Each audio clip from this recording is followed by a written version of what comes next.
It's fine. I think it's the time, and we should start.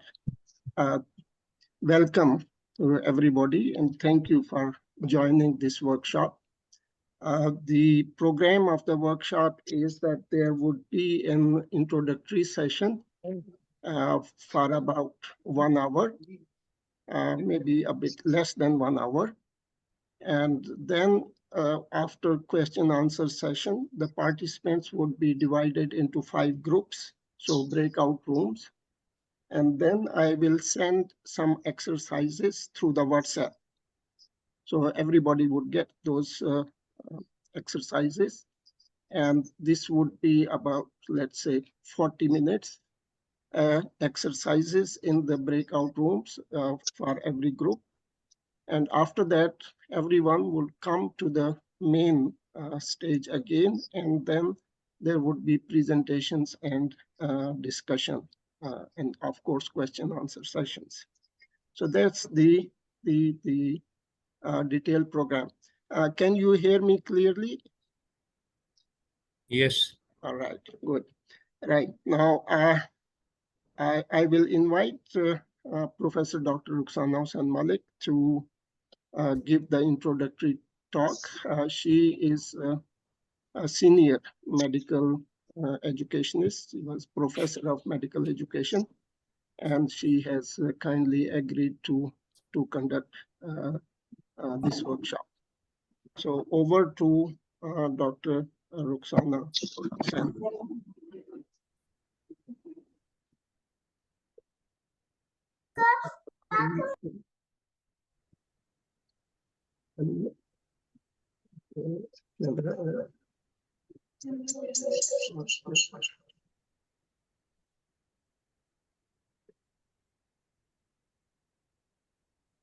Yes.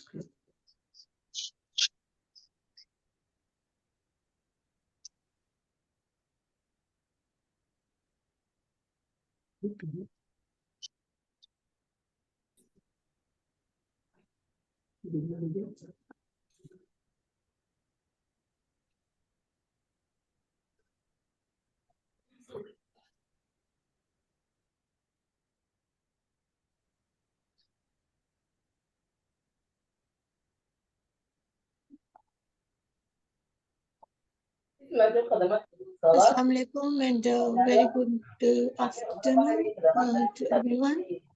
Can you hear me, please?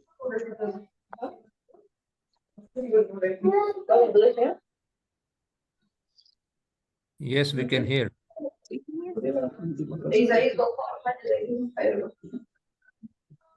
Can you hear me?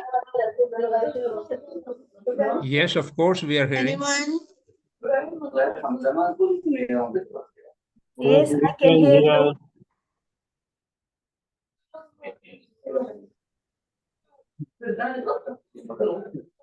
Okay, today's presentation is on item analysis, the why, the how, and the what of it. The presentation is, if you see that the outline of the presentation is that on your right-hand side of the screen, there is an area in which I have provided some information which is relevant to this presentation, but we are not going to talk about it or discuss it in this session. That will be your extra information that you might be interested to know about the item analysis. The item analysis, the main part of it will be about what the item analysis is and how it is done. So the learning outcome is that after attending these sessions, the participants will be able to explain the concept of item analysis, describe the indices related to item analysis, which are the difficulty, discrimination, and distractor analysis, tabulate and calculate the difficulty and discrimination index of a given item, interpret the results of difficulty and discrimination indices, and decide about the status of the item, whether they should be eliminated, revised, reused, or it's good enough to be kept as it is.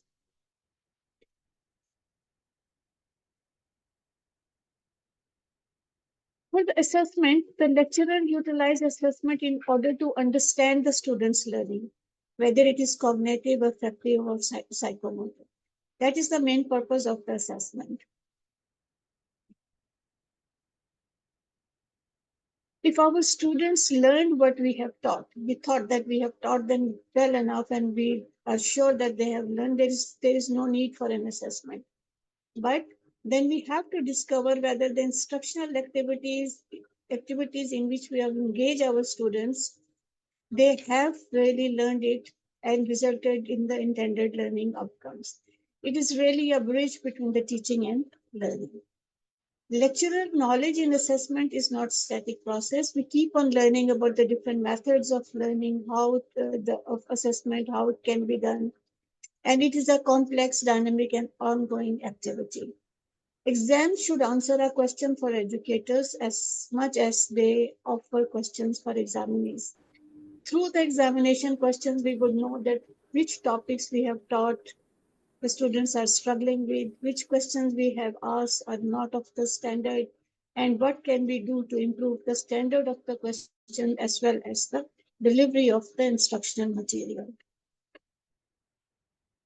The purpose of the assessment the principle of the assessment is that the purpose of is accepted and understood by all stakeholders. Everybody knows why they are studying, what they are studying, what are the examination methods, what are the contents, what are the learning outcomes, the whole detail of it. Everybody knows, including the stakeholders, which are the parents on one side, teachers, and the general public, and everybody on the other side. So everybody should know how the university conducts its courses of medicine. The learning outcomes are clear and serve the stated purposes. That is the very important requirement so that the questions can be based on those learning outcomes. It judges the competency of essential knowledge, skills, and attitudes. We should not waste our questions on the trivial things, on the rare diseases, or on those events which are of no practical significance for the students in the future. The assessment assesses appropriate content, monitors the effectiveness of the course. So the assessment is another way of monitoring the effectiveness of the course, whether the course which has been delivered is up to the standard, up to the mark, or some lecturers are struggling, or we are short of some information which we should have provided to the students.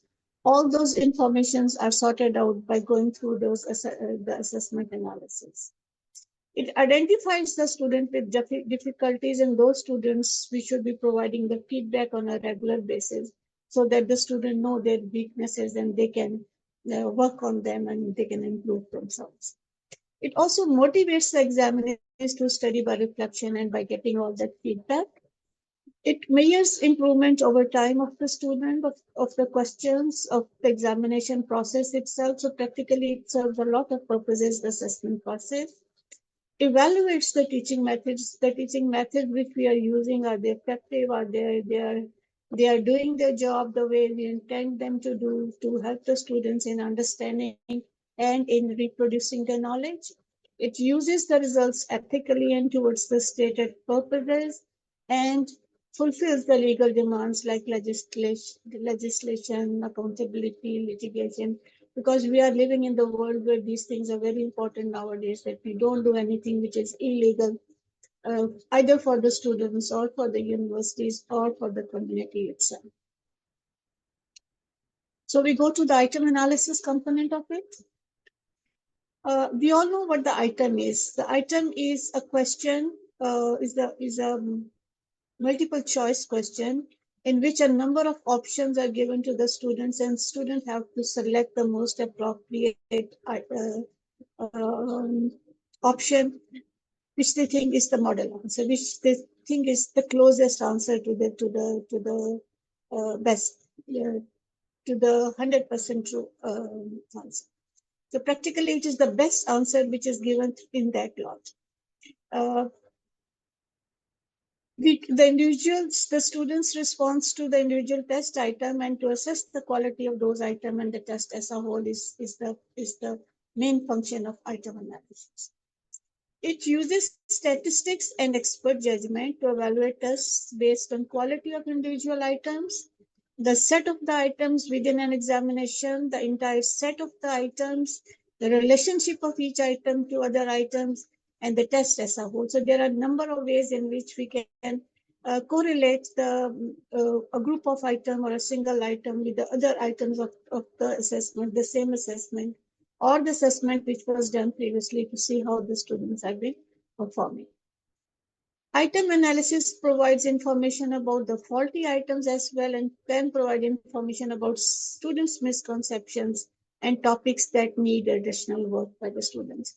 So sometimes before the final examination, the remedial classes are held in many universities.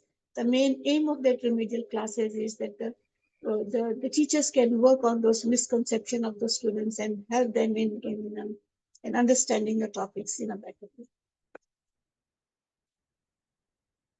So the main purpose of the item analysis is to identify the weak options which are irrelevant or ambiguous, or in which we detect the technical flaws or they are miskeyed, and according to the situation, either we can remove those items or improve them. Identify the weak distractors. No one chooses them. They are misleading or ambiguous or they're easily guessed. Again, we have to do something with them. Either we remove them or we change them. And ensure the merit of assessment so that the assessment is valid, reliable, fair, and trustable. The level of the questions are not too easy, not too difficult. So we have maintained appropriate degree of difficulty in those questions. The questions can discriminate between the high and the low performers and show good practices to the stakeholders. So either we can do that by analyzing and by interpreting the assessment process as a whole.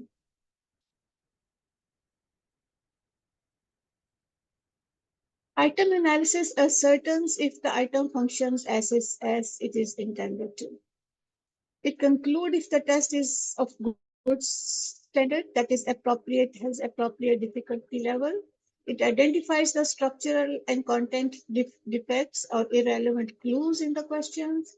It establishes the distractor effectiveness for future use. It also differentiates between high and low achievers, detects learning difficulties of class as a whole, identify the area of weakness of each discipline for remediations, especially if the paper which are produced are multidisciplinary and you have questions from many disciplines in that, so that they can compare the performance of the students, for example, between anatomy and the physiology, how the students are performing, or between the other subjects which are included in that paper. It provides data to give feedback to all stakeholders. It also helps to observe the item characteristic to improve the quality of the item by rewording the statements or by rewriting the distractors or modifying the options. We can do a lot of things in which we can improve the items which have been produced previously. It selects the best item for the final form of the test. For example, for the professional examination, our items should be picture perfect, and we can keep those items in the item bank for further use later. And it also increases the staff skill in test construction. The sample size which is used for items and examinees is that for the items, the larger the number of items, the smaller the standard error and the item characteristics. In the population, the index of difficulty of an item measured by the percentage of correct responses, the item total score correlation and the other item parameters can be estimated more accurately with large sample size. For the examinees, at least there should be some range. Say normally it is said that the minimum should be about 30 to at least 300, preferably to 1000 and more are considered to be the better. More the merrier. The more the number of the examinees are, the better will be the result of the analysis. At educational testing services, for example, when pre-testing new items, 1000 to 3000 examinees are tested. Sample size of 100 is reasonable for item index. Heterogeneous sample size of 30 gives reasonably good item difficulty estimate. We'll be talking about what the estimates Sorry, are. there's background noise. The types of item analysis can be qualitative in the process in which the lecturers or the experts carefully proofread the test before administration for typo errors, grammatical clues, and the level of the reading material is appropriate or not. All these are looked through just before the examination so that the questions are not misleading to the students or does not cause any confusion. The quantitative item analysis is the statistical technique which is meant to know about the test items and items concerned on the basis of the three numerical indicators, which is the difficulty index, if the test item was easy or difficult for the specific group of examiners to which it has been employed, or discrimination index, how well the item discriminated between the high and the low achievers in that test, and the Distractor analysis if all the alternatives are functional as intended. Many statistical techniques are used for the item analysis, but practically we are not going to go in any of those statistics because I'm not expert in that. We are going to talk about generally how the items can be analyzed through its difficulty, discrimination, and Distractor analysis. So what is item difficulty? Item difficulty is the relative frequency with which examinee choose the correct response. The item difficulty of an individual item is the percentage of examinees sitting for a specific examination who answered the item correctly. So it is the percentage of the examinees because normally you don't get 100%, 100 students in all the groups. So it has to be specified, it has to be calculated according to the number of students who have appeared for that examination. Difficulty item level of an item ranges from 0 to 100. 0 means that none of the student was able to do it, and 100 is that everybody was able to do that item. Item difficulty is the characteristic of the item and the sample that takes the test. It is very important. Sometimes the items are very good, but the students or the examiners which are appearing in for that exam are not of that standard. For example, and a question which you give to the students in the year 1, the students might find it very difficult because they're just new to that idea or that situation for which the item has been made. But the same students, when they are in the final year, if you ask them the same questions, they are better able to perform that. And if they're not better able to perform that question, there is something very, very wrong in the examination process. It provides common metrics to compare items that measure different domains for the same group of examinees. Example, as I've told you already, comparing between the different subjects, comparing from the students from different backgrounds, comparing the students from different areas.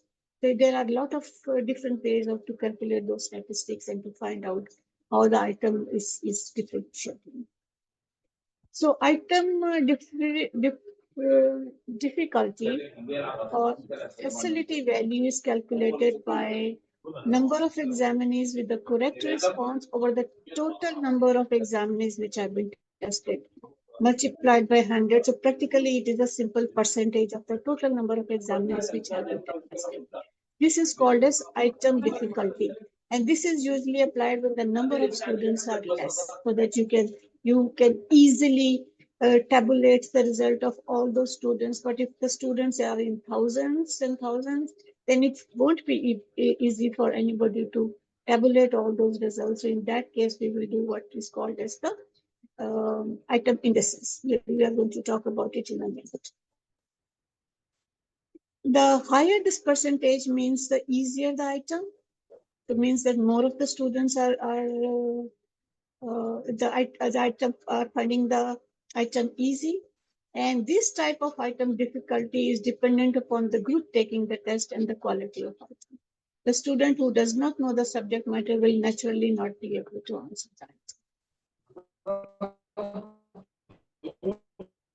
Okay, how the item difficulty index is calculated? No, how the item difficulty is calculated. Suppose there are 110 examinees who have attended the item, and all 110 examinees got the answer correct. So it will be a simple mathematical percentage calculation. 110 over 110 is equal to 1 into 1000 is equal to 100%.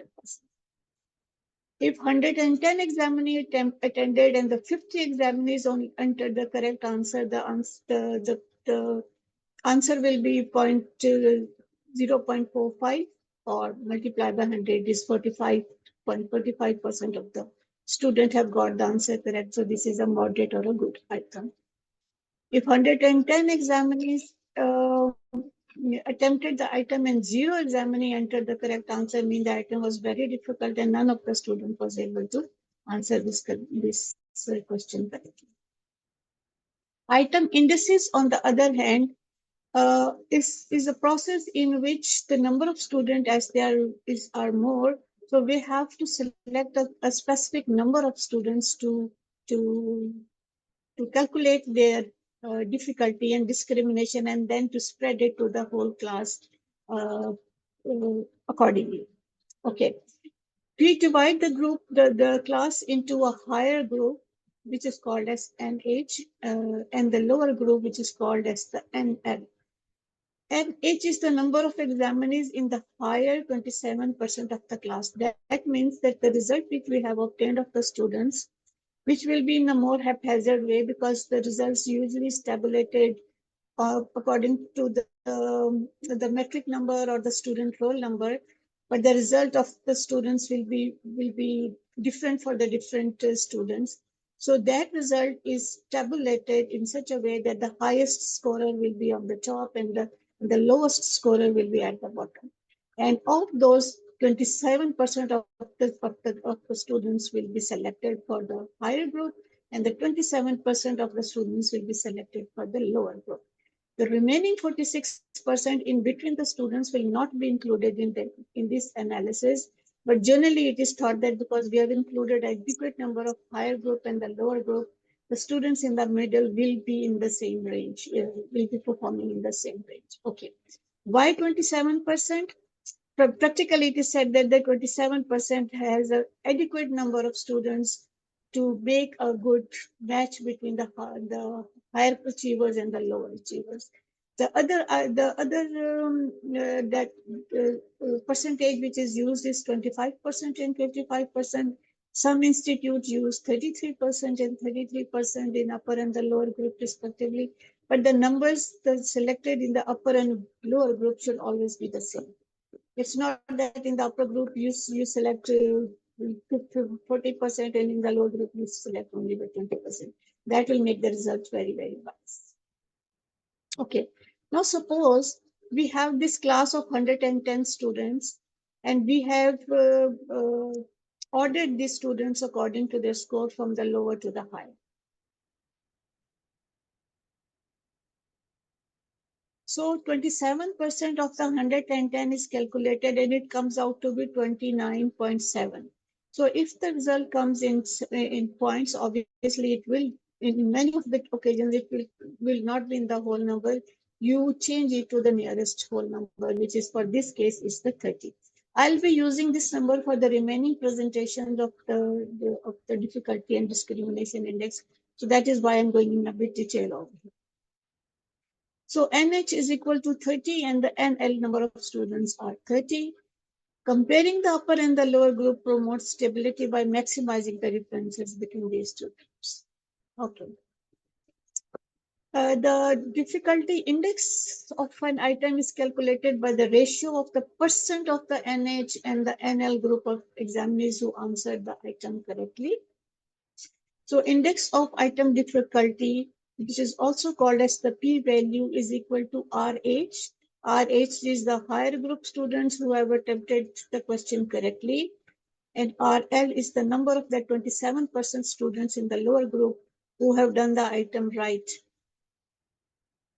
Plus those two together and divided by the total number of the students in NH and NL. In this case, it will be 30 plus 30 is equal to 60.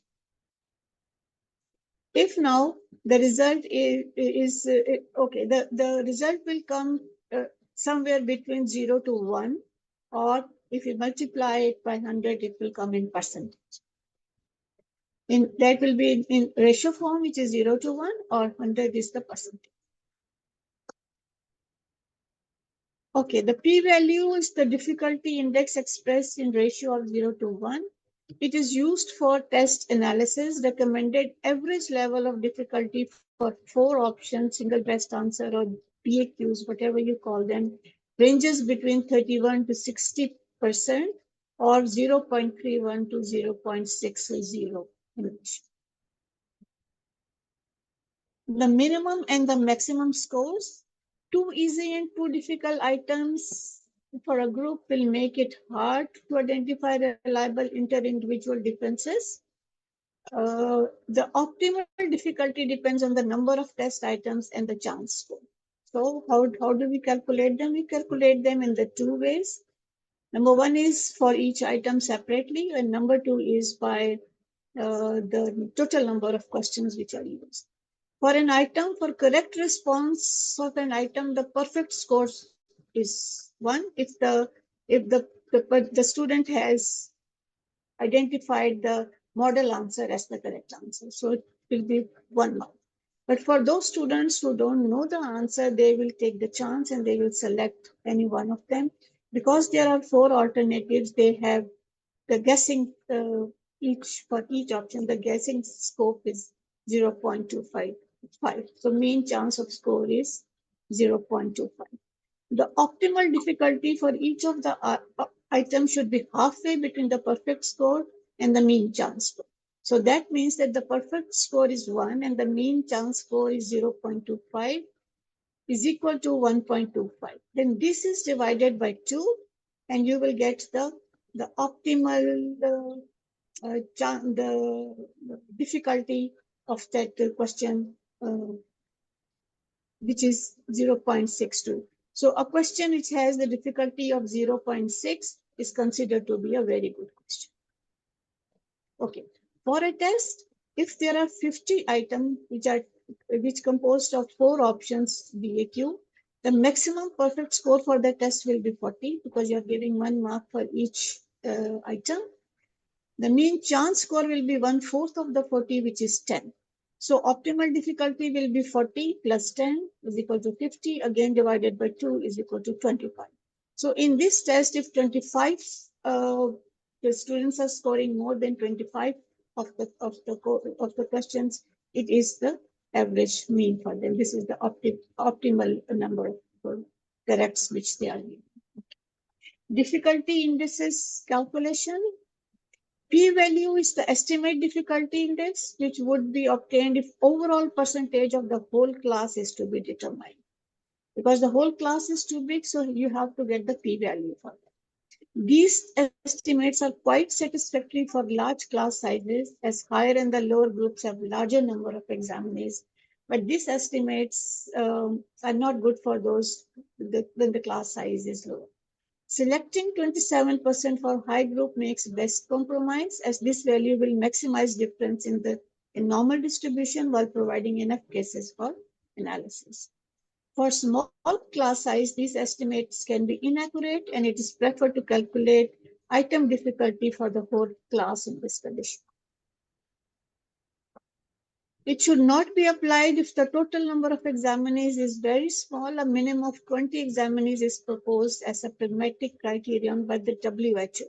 So generally for the medical educationists, we take the cutoff point at around 30 examinees, but the WHO recommends for it to be 20 examinees. But remember that this type of item analysis is also done for the surveys also. So probably they have covered everything over there and they have come to this optimal level. The item difficulty has a powerful effect on both the variability of test scores and the precision with which the test scores discriminate between the group of examiners. When all the test items have very low difficulty index, the majority of the test scores will be very low, as even the higher scorers will not be able to do the item correct. So more the questions in which the difficulty index is low means the more the students will be getting average marks or lesser marks. When all items have a very high difficulty index, those test scores will be extremely high, as both the higher and the lower scorers will be able to do the item correct. Generally, it is the high scorers who will be able to do it more correct, but now even the low scorers will be doing it more correct. So it's the two extreme when most of the students in both the upper and the lower group are not able to do, or when most of the students in the lower group are not able to do the questions correct. Thus, extreme p-values directly restrict the variability of the test scores. It is applicable only to item scores dichotomously, in which you give either 0 score or 1 score. If you're giving the scores in points and all that, then this formula in this item analysis is not applicable. The general guidelines for the usage of the item difficulty index are that if the difficulty index is between 0 to 2, it is a very difficult item. If it is between 2.1 and 4, it is difficult, but still can be used with some modifications. 41 to 60 is the average and moderate, which I told you already is a good item. 61 to 80, if the 0.61 to 0.80 is an easy question, which should be used less. And if the difficulty is 0.81 to 100, it is a very easy item. And generally, it should be avoided, especially when the exams are of a higher level. It can be used sometimes when you are doing the class test, for example, or you are assessing the students on a lesser level. But if it is the final examination, it is the promotion examination, or the examination for the selection of something, then in that case, these type of questions are not acceptable and they should be avoided. The item with the moderate index difficulty, I've already told you, will show more reliable scores. Okay. Item discrimination. Now, what is discrimination? Is the degree to which an item discriminates between examinees of high and low achievement. So now it is the comparison. Previously, it was the collection of the two. Now it is the comparison of the two. And that is how they discriminates the high students from the lower students. Items with good discrimination improves the assessment ability to discriminate between participants of different ability level. Difficult item tends to discriminate between those who know and those who don't know the answer. And the item discrimination is lower for very hard and very easy items. So for those two extremes, we have already told. Similarly, for the difficulty index, if the questions are very hard and very low, the discrimination will not be good. Items with low or negative discrimination lowers the reliability. If the items are showing negative discrimination, which means that the students of the lower group and L are performing better than the NH students, there is something very, very wrong with the item, or either with the way the exam has been conducted or exam has been marked. So items with low or negative discrimination lowers the reliability of the assessment or threatens the validity of the results. High performers are more likely to answer the question items correctly, and the low performers are more likely to answer the answer incorrectly. That is expected, but please don't try to make for the lower group all the questions very, very difficult, because in that case you will be having only few students who will pass the examination. Discrimination index is calculated by comparing the number of examiners in the higher group who got the item right, RH, and the number of examiners in the lower group, NL, who got the item right, RL, with total number of examiners in high or low group. So we are comparing them now with only the 50% of the students which we have selected. So the DI will be RH minus RL. Remember, in the difficulty index, we have plus added it, RH and RL. And we have used both the groups, total number of students, and in this case, we have using half the number of NH or NL, because the number of students in both are the same. So it can be the 50% of the students. Okay, discrimination index ranges from -1 to 1. In difficulty index, the difficulty range was between 0 to 1. in the discrimination index ranges from -1 to 1. -1 is the negative discrimination when examiners from NL group are scoring better than the NH group on an item. Okay, so the difficulty index is equal to, discrimination index is equal to RH minus RL over total number of NH or NL students. Suppose the class size again is of 120, 110 with 27% in the upper group and the, 27% or 29 in this case in the upper group, which is equal to 30. All 30 examinees, suppose the situation is that all 30 examinees in the NH group got the answer correct, and none of the 30 examinees in the NL group got it correct. Hence, the discrimination index will be 30 minus 0 over 30 is equal to 30 over 30 is equal to 1. It is a perfectly good discrimination, but that means that all the students in the lower group are not doing the item correct.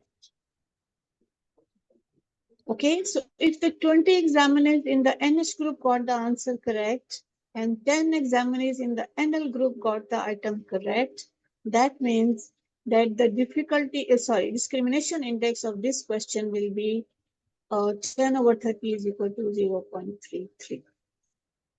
And if 20 examiners in the NL group got the answer correct and 26 examiners in the NL group got the answer correct, the discrimination index will be minus 0.2 because it is in negative, going negative. So these questions are not good, and they should be, practically there shouldn't be any negative items in the assessment. Okay, suppose for this group of 110 examiners with NH or NL is equal to 30. DI comes out to be 0.19. In your OMR reader, you see that the DI is 0.19. So what you do is that you divide 0.19 multiplied by 30 is equal to 5.6. That means that is the interpretation of the discrimination index. What does it mean? What does these numbers mean? It means that if you multiply it with the difficulty index, there are 6 more NH examiners who got the answer correct when compared to the NL examiners. So 0.1 difficult discrimination index means that of those 30 students, 6 students are more in the higher group than from the lower. And suppose the DI was 0.33, so there will be 10 examinees. 10 number more NH examinees got the answer correct when compared to the NL examinees. And when it is the negative discrimination, then 3 more NL examinees got the answer correct when compared to the NH. So this is going reverse. You have got the discrimination index, and from that discrimination index, you are calculating the number of examinees from each group, knowing that what is the total number of the students and how many students are participating or are being selected for the upper group and the lower. Okay. Interpretation of the discriminating index. The general guidelines for the discrimination index are that if it is negative, then we should reject the question as more NL are doing it correct, and then then NH examinees. If it is 0.00 to 0.19, it is a poor item and rejected or improved. If it is 0.2 to 0.29, then it is a marginal acceptable item, but it is subject to improvement. You can improve it by going through the vetting committee again and making some modifications into it. If it is 0.3 to 0.39, it is a reasonably good item and used more often with possibility of improvement. And if it is more than 0.4, it is a very good item and should be seen according to the level of the students. So when it becomes more difficult, that means the lower group students are less and less in the group who are answering those questions wrong. So too many questions with very good discrimination will be not good for the overall result of the students. So those type of items should be there in the examination, but should be in a restricted manner. High discrimination of item indicates examinee with high scores did the item correct, whereas examiners with the low scores got it incorrect. Okay. Higher the difficulty of question, lower is the discrimination, because higher students will be doing more than the lower group students. Okay, now we go to the next session, is the process of item analysis, how the item are analyzed. Okay, for each item counts the recorded number of examinees in the higher group, same NH, and those who choose the correct response RH. For each item, count and record the number of examinees in the lower 27, again 30, and group and choose the correct, and the group that choose the correct response. Now, if you have to tabulate it, and in the table you put the item and the marks over there. The student is getting 1, or student is getting 0. That is the maximum scoring that will be done. So that will be separate for the higher group and for the lower group. Suppose for on the left hand side of your on your left hand side it is the upper group, and on your right hand side is the lower. Now, if you add those number of items for a group of 30 examinees, item 1, the higher group, for example, has got 30 correct and the lower group has 24 correct. For item 2, it was equal, 18. For item 3, it was 18.6. For item 4, it was all the students in the upper group did it right, but none of the students in the lower group did it right.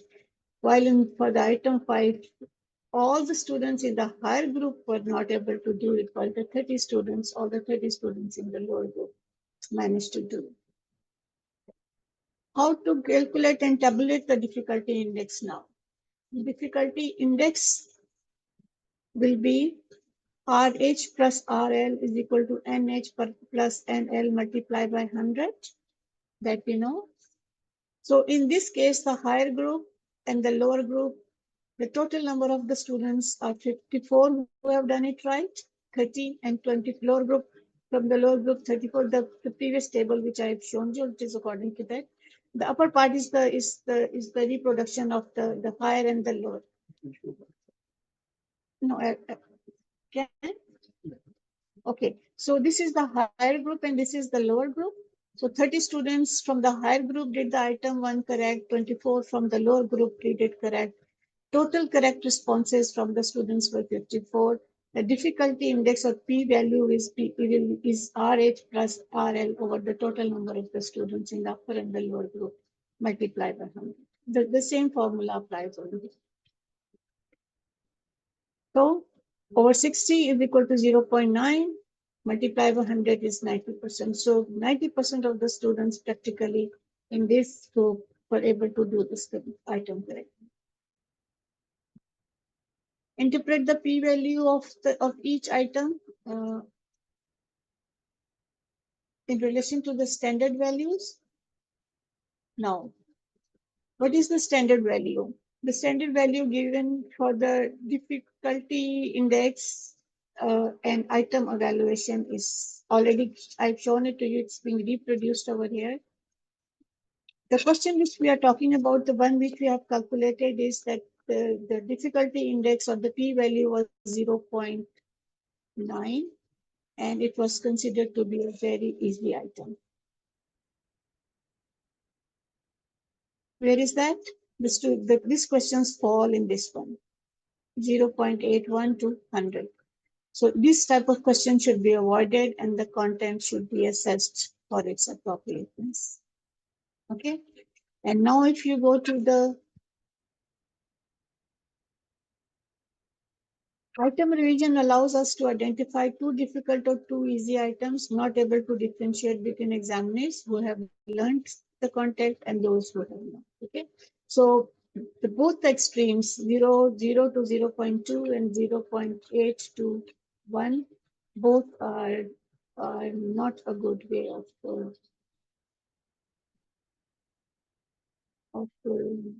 not the good questions at all. Okay. Now we go to the discrimination index. Calculate the discrimination index comparing the number of examiners who answered the item correctly in higher group and the lower group. Again, we do the same thing, but the formula is RH minus RL over the number of students. Now you see that in RH group, the same table is over here. So we have to calculate its discrimination index. So RH minus RL is equal to 6 number, 6, the discrimination index according to I'll go to the next one to show you the difference. Okay, while you see the item number 5 over here, the answer is coming in minus, so it is minus 30. That means all the 30 students in the higher group are doing it wrong, and so the discrimination index is minus 1. Okay, here it is, sorry. So 0 minus 30 is equal to minus 30 over 30 is equal to minus 1.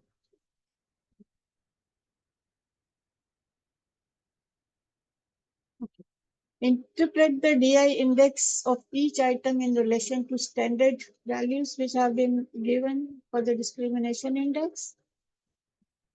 So for this one, it is negative. So the question will be negative. So the negative item is rejected straight away, technically. It should not be used until unless somebody is really willing to revamp that question completely and come up with the new distractors or the new model answer or the scenario is changed. Okay, so discrimination index for this question will be met according to that, and the question, the interpretation is that it should be rejected immediately. So what I'm trying to say over here is that when you have calculated the discrimination and the difficulty index for each item, then you have to correlate it with the standards which have been provided. These are the constant standards which are applied in all the institutes, I think, all over the world. Some people have done my modification to them, but I don't know whether that has been approved universally or not. Okay. So the more difficult or easy the item, the lower its discriminating power, but such items offer adequate and representative sampling of the course content. So these items in which the discrimination is more, practically has better content in it, but make sure that these type of questions are in some ratio you have calculated for the class. Usually the institutes, they calculate that how many number of questions they want to be difficult and how many they want to be moderate and how many they want to be easy over there, so that the discrimination can be better. Now, comparison of the difficulty and discrimination index, you put those two tables side by side, and that was the scenario we had. For item 1, the difficulty index was 0.9, while the discrimination index was 0.2. So 0. Yeah, so I'm talking about the item 1. Difficulty index is 0.9 and discrimination index is 0.2. For the difficulty index, where will the 0.9 fall?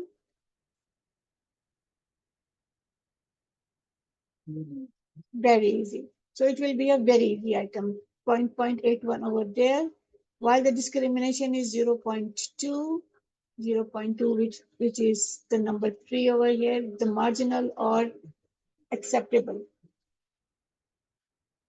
I'm sorry, my cursor is not working very properly today, so it takes time. Okay, so it falls somewhere over here. These are marginal or acceptable items, but these items can be improved over time. Okay. Okay, so the item 1 is easy with marginal discrimination, subject to improvement. Go to the item 2, has moderate difficulty but poor discrimination. Check for content if some information is missing or leaked. So you have to find out that whether this poor discrimination is because the other group has got this information from somewhere, or the content is the information is not appropriate. The item number 3 is the question with moderate difficulty and very good discrimination. It is a very good item and it should be used more. Item 4 with the average difficulty but very high discrimination relate to the level of the examiners. Very high discrimination means that most students of the higher group are doing it very, very well. So the number of students which fall in the average and the lower group will not be able to do it. Item 5 is average difficulty, 0.5, but remember none of the students were able to do that, but because the difficulty is by adding the two, the higher achievers and the lower achiever, its difficulty is 0.5, which is a good difficulty, but it shows negative discrimination. So because of that negative discrimination, this question has to be rejected. So the moral of the story is that you have to correlate both the difficulty and the discrimination index to come to the conclusion whether these questions can be used or not. Okay. The overview is that if the discrimination index is negative or between 0 to 0.19, or it is 0.02.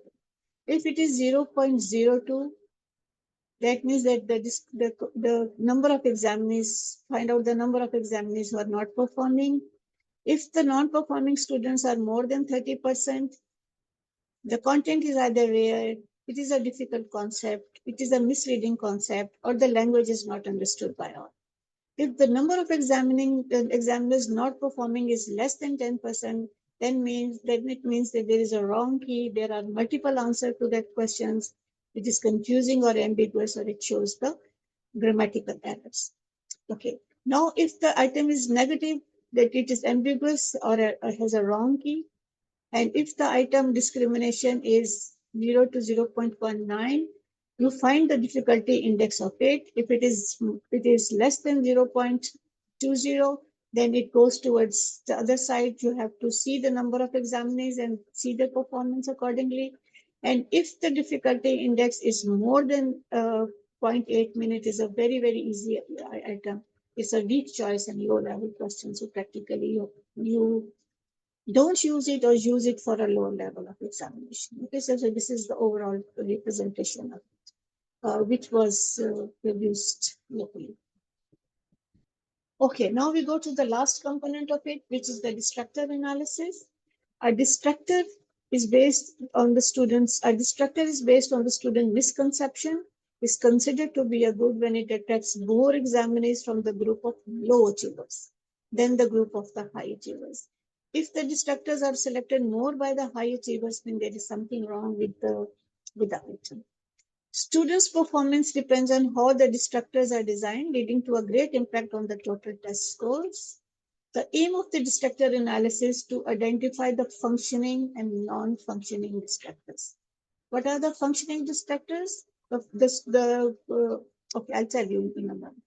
Producing plausible distractors which are functional, being selected by 5 or more than 5% of examinees is considered important for a quality SP item and their reliability. So a good functional distractor is the one which is selected by 5 or more than 5 examinees in total.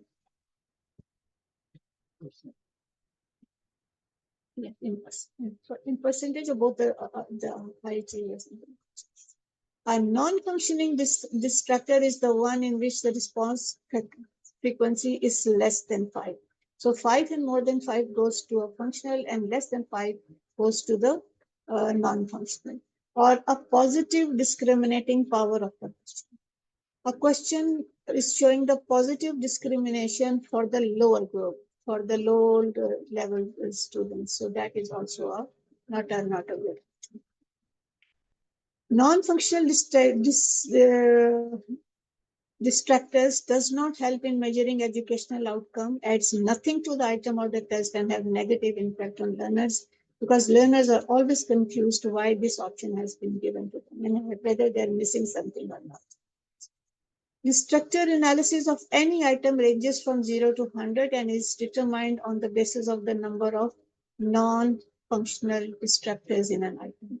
For a 4-option item, if there is no non-functional distractor, that means the distractor efficiency is 100%. If in an item of those 4 options, one is non-dysfunctional, then the distractor efficiency is 66.6%. If there are 2 non-dysfunctional distractors in that question, nobody is selecting them, then it is 33.3. Or if there are 3 non-functional distractors, that means that the distractor efficiency is totally zero. DE can be evaluated by the response frequency using difficulty index formula, by distractor discrimination using discrimination index formula, or by the expert judgment. Okay. How we do that? By the response frequency. Again, I brought the same table over here, the upper group and the lower group for the 10 items. So you count and record the number of examinees in the higher and the lower group comprising of 27% of the 110, 30. So NH and LH is equal to 30 plus 30 is equal to 60. Okay, it's the same formula. Identify the number of responses for each distractor in both groups. So in the first, if we look at the item 1, in item 1, in the upper group, the model answer is A, and all the 30 students in the upper group has selected it as their model answer, while the B, C, and D is not used by any of those students. While in the lower group, 24 have done the item correct, but the 6 students have selected B for them. So that means that you have to calculate using the difficulty index formula.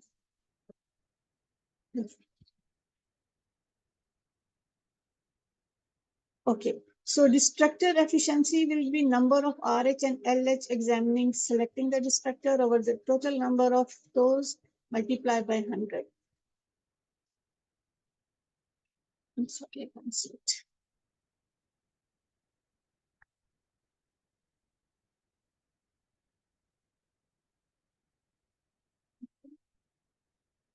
Sorry, I've lost the track.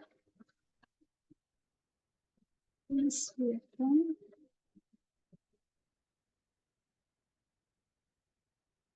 Calculate the number of times each distractor is selected by the examiner to find its effectiveness. Okay. Identify those which are not performing well. Distractor efficiency is equal to number of RH and RL group selecting the distractor over the total number of NH and NL examining multiplied by 100, which is the same formula which we use for the difficulty index. Okay, in this one, because there are 6 students in that group which are not performing well.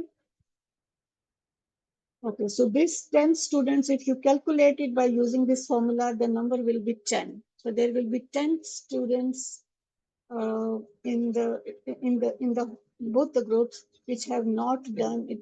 10%. 10%, yeah, 10% students who have not done this right. So this is more than 5%. So this is a good distractor. Similarly, for the others, all the distractors which are the distractors which have 0, 0, 0 is not the good one because nobody is selecting them. And those which have value less than 2 is also 2% is also not a good distractor. Okay, so for this test, the functional distractors are 24 out of 30. The total distractors were 30 for those 10 items. So 24 were functional distractors. Non-functional distractors were 6, that is 20%. The number of items with 0 non-functional descriptors are 7. The question number 2, 3, 4, 7, 8, 9, and 10 are good because their values, if you see, are all in 26.6, 3.3, 10, 16, 16, 16, 23. So these are the good ones. Number of items with one non-functional distractor is only 1, which is question number 1, which has 6. The other 2 distractors were not used at all. Number of items with 2 non-functional distractors was is 1, which is number 1. And number of items with 3 non-functional distractors is also 1, which is the question number 5. In question number 5, you will see that all the distractors were not used in the by the students. Either 30% did it right or 30%. Okay. Okay. Distractors, discrimination. Again, we are going to use the formulas of the discrimination. RH minus RL over half of the total number of students. The same group comes over there, and the same calculation is done. Okay. So, if the result is less than 0, so means that more RL group are selecting, resulting in negative distractor efficiency indicates that distractors are plausible and good. We want more students in the RL group to select it. So that means that the distractors are plausible and good. If it is more than 0, then more RH group is selecting. The questions are confusing and should be revised.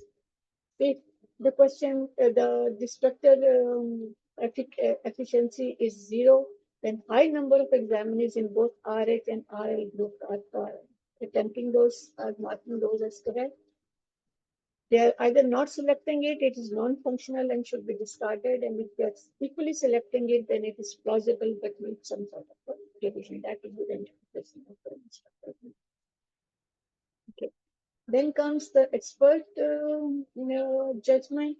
Compile the relative NH and NL % of responses for each option to identify miscode items, overlapping options, content beyond the scope of the learning outcomes.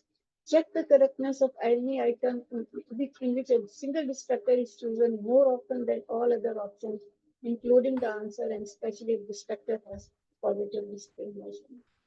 Students are overthinking, and important information is missed during the item writing, or examine the percentage of NL examinees selecting each distractor. Pattern of incorrect responses can reveal misfield, lack of knowledge, misunderstanding, ambiguity of the questions, or disturbance of questions. The examinee selecting between only 1 and 2 distractors indicates that the other distractors are ineffective, hence they will choose by guessing it. Be mindful where more than 2 distractors are not selected by anyone. Ineffective distractors leads to the question of fairness, whether the exam is fair or not. Distractors not chosen by any student should be revised or eliminated. Look for distractors which are overly complex, vaguely worded, or contain obviously wrong, creative content. Sometimes we create the medicine or the surgery or the anatomy or the physiology to make a distractor which is wrongly prepared the question. Distractors should not be mini tests nor used for purpose. Determine whether NS group examinees select incorrect answer due to ambiguous or unclear distractor, or the topic deserves more attention during the instruction. Item clause leading to failure of examiners to select correct answer both in the higher and the lower group. It is not a learning outcome. It is not the part of content identified in student guide. It is an ambiguous item. It has correct answer is not in the options. It has more than one correct answer. It contains grammatical errors, or it has double negatives in options which are confusing. examiners have not learned or understood the topic is another reason for the failure of examiners to select. It is a miskeyed item, wrong key entered in master copy. Although less susceptible to guessing, SBA requires good number of plausible distractors to achieve its reliability. Continuing faculty development to construct quality SBAs is very, very important because in that way you can produce more plausible distractors which require skill and experience from number of staffs. The previous case scenarios can be used as problems with distractors focused on area where the examiners have misconceptions. Staff should actively participate in vetting of examination questions and evaluation of item analysis data, which has been collected. In that way, they can understand these ongoing intricacies better. Expertise of medical education should provide feedback to the staff about the analysis of item to improve quality. Generally, what happens is that the ME produce all those documents, but they keep on sitting on their tables and they don't go to the staff. Actually, who are going to make those type of items in the future? So expertise of these items experts should pass these documents to the concerned people so that they can discuss it and improve. That is very important.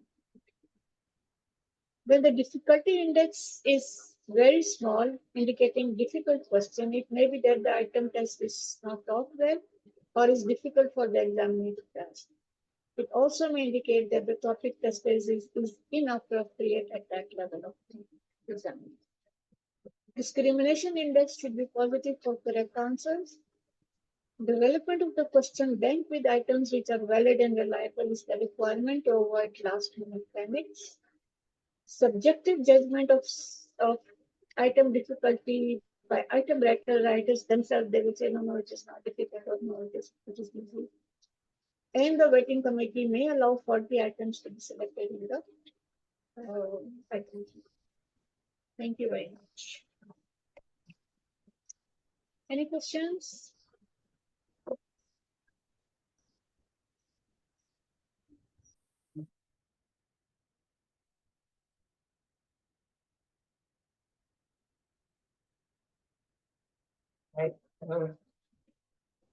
Yeah.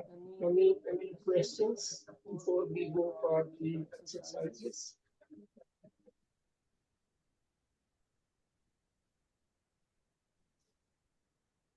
The question about the reliability of it.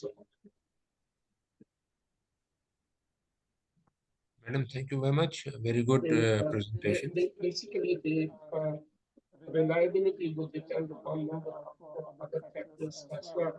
At this stage, we are more concerned about the difficulty index and the discrimination index and the distractor efficiency means that whether that item can discriminate between good and poorly performing students, or whether that the distractor being used is or playing its role. Yes, Prof. Kabir. Yeah. Please unmute your. Yeah. Sir, your voice is not clear, sir. Yes, please. Now it's clear, sir. Now it's clear, sir. The voice was not clear initially. All right. Okay. Let me say it again. Basically today we are addressing three areas. One is the difficulty index to show how easy or difficult this item is. Higher the difficulty index, the easier the question. Second, the discrimination, that how this item discriminates between well-performing students and poorly performing students. And where we want to avoid the negative discrimination means that the poorly performing students are answering the question better than the overall good performing students. And third is, which is very important, the usage of distractors. We cannot put anything in the distractor because they have to be plausible as well. Otherwise, that defeats the whole purpose of using the distractors. So every distractor is assessed like the key. For example, for key or right answer, we do the difficulty index, we do the discrimination index. The same thing applies to the distractors. So to make the distractors plausible, you may have a good question, but if one or two distractors are not good, so that would affect the value of that question. Is there any other question? Sir, I have, sir. Yeah, please. Okay. Madam, thank you very much for your very beautiful and very elaborate presentation. I was a bit distracted when you are describing the distracted analysis. Anyway, Madam, the grouping, the upper and lower, because this item analysis is only possible in objective questions. So number is fixed. Maybe in, say, for BAQ or SBA, 1 or 0. So maybe student can answer right, so he or she will get 1. Student answer wrong, 0. Then how we are grouping the student and upper 27%, lower 27%? I'm a bit confused this one. Yeah, actually what we do is that we get the result, and then we tabulate the result in descending order. The top performing student on the top, the best performing student on the top, and the poor performing student on the bottom. So we have tabulated that. Then we total, sir, based on total number, based on total number. Oh. There are 100 students. So we tabulate their result in descending order. So the students who has performed best is on the top and overall, and student who has performed poor is on the bottom. Then we select now 27% of 100 would be 27, right? So we choose the top 27 and we choose the bottom 27. The top 27 would be the high performing students are NH, and the bottom 27 students would be the poor performing are NL. Now, out of these 27 top students or 27 bottom students, then we find out that how many of them have answered correctly. Right, so it's a process. First, tabulate the result in the descending order, then choose the top 27% and bottom 27% students. And then out of those students, find out who has answered that question correctly or incorrectly. So that's the process. Okay. Thank you, sir. Yes, Dr. Al-Nasiri, please unmute yourself. Dr. Al-Nasiri, please.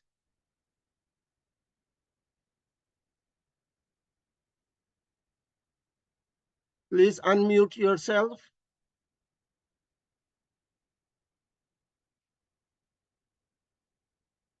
Okay. Thank you very yes, please. Yes.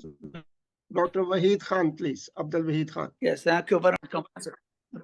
Presentation. My question also about the for those groups, because the questions, if it's difficult or easy, I think the lower group or the higher group will become different. Is this applicable? Do you understand my questions? Because if it's easy, you found more people or more students are answering. All right. Now, if it's difficult, less people in the higher group. Absolutely right. So that's why the higher the difficulty index, the easier the question. So it's a in a way misnomer, or it's the reverse. Higher difficulty index means easier question, and low difficulty index means the difficult question.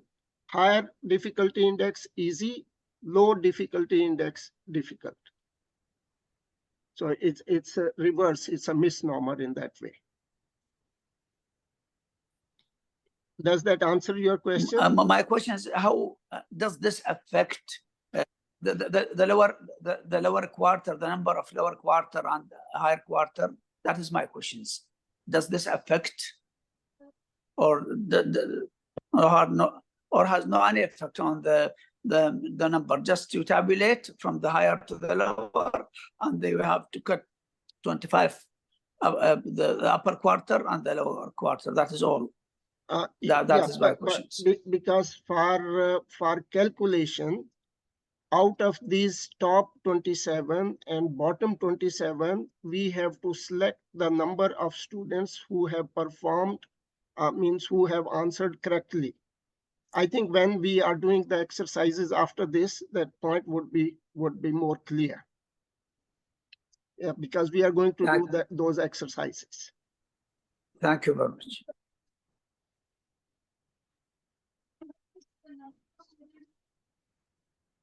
In your class, 300 students. So if you want to do the difficulty and discrimination index of each and every of those students, it will be very difficult. So that is why the number of 27 is the cutoff point. Some institute use 33, some institute use 25 as well.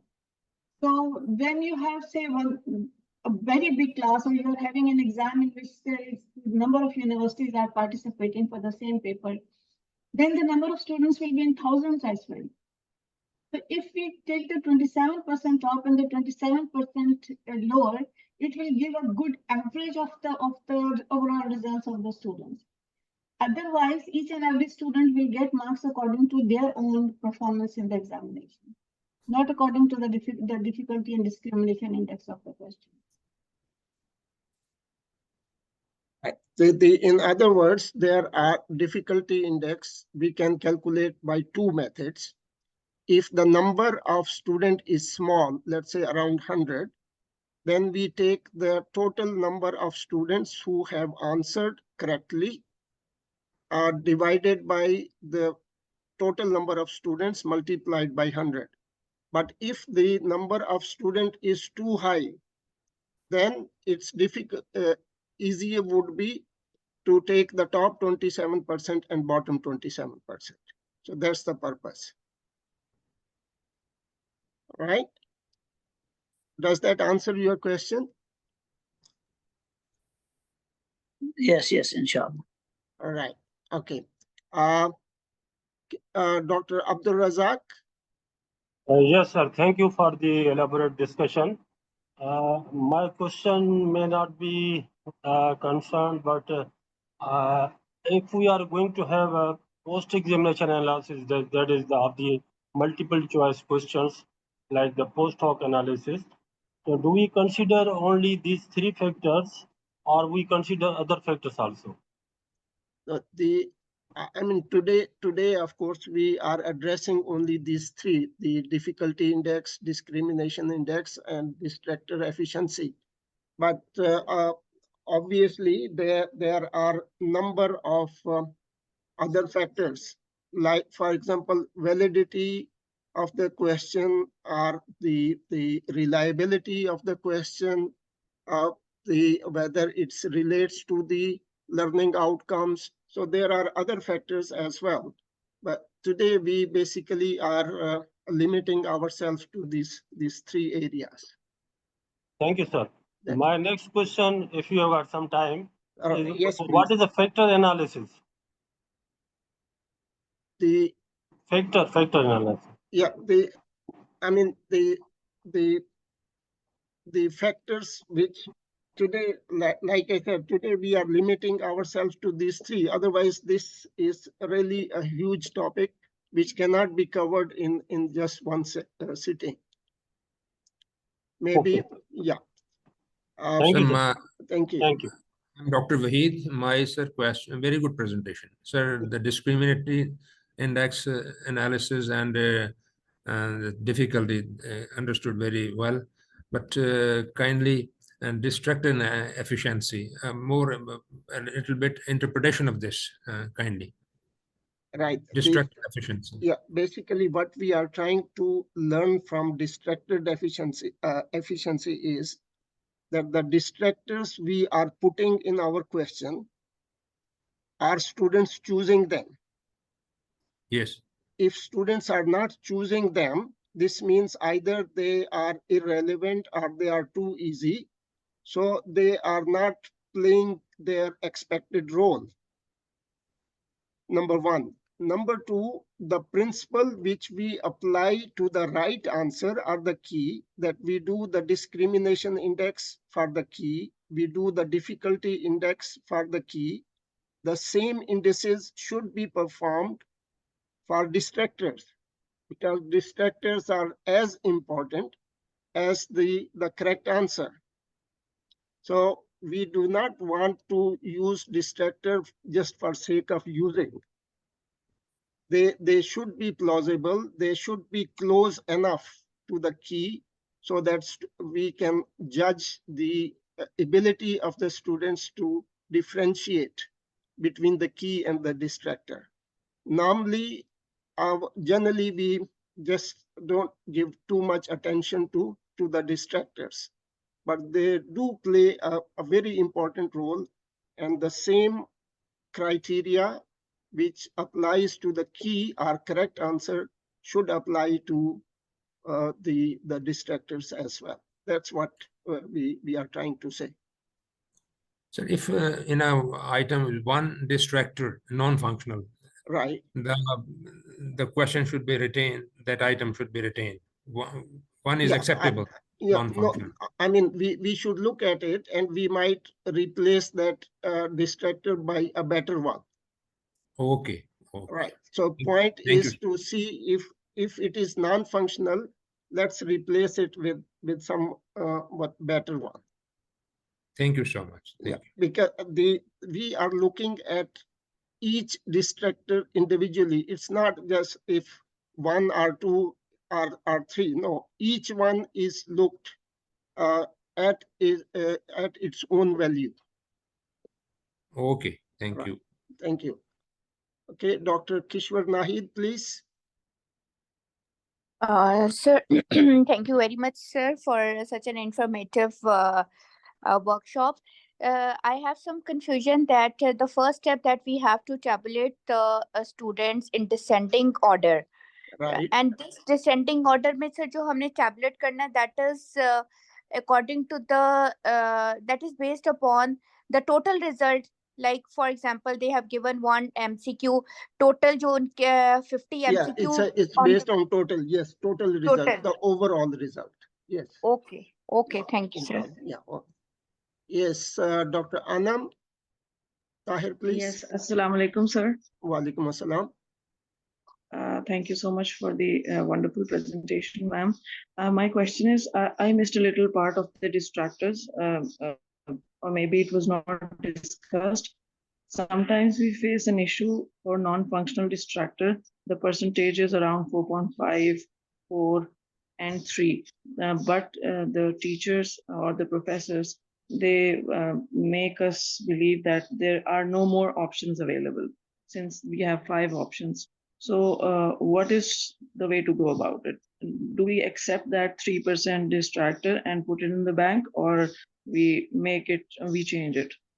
You see, by definition, the functionality is if more than 5% students choose it.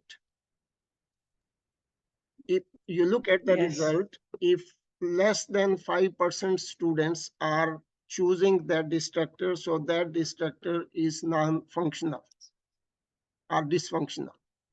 So the idea is that each distractor should be chosen at least by 5% of the students.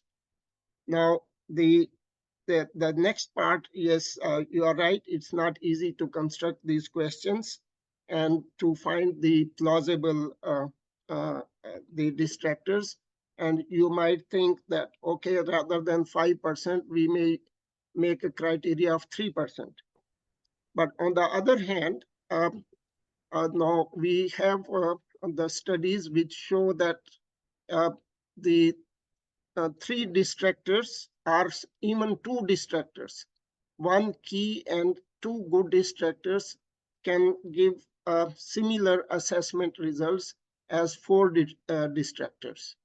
So I think rather than lowering the definition of functionality, we might concentrate more on use of better distractor, and we might reduce their number.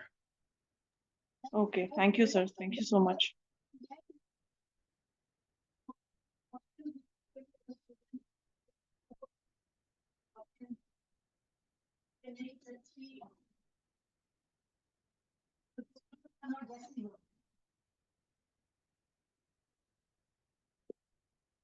Okay, Dr. Aisha Abdullah. Assalamu alaikum, sir. Thank you very much for a very engaging session.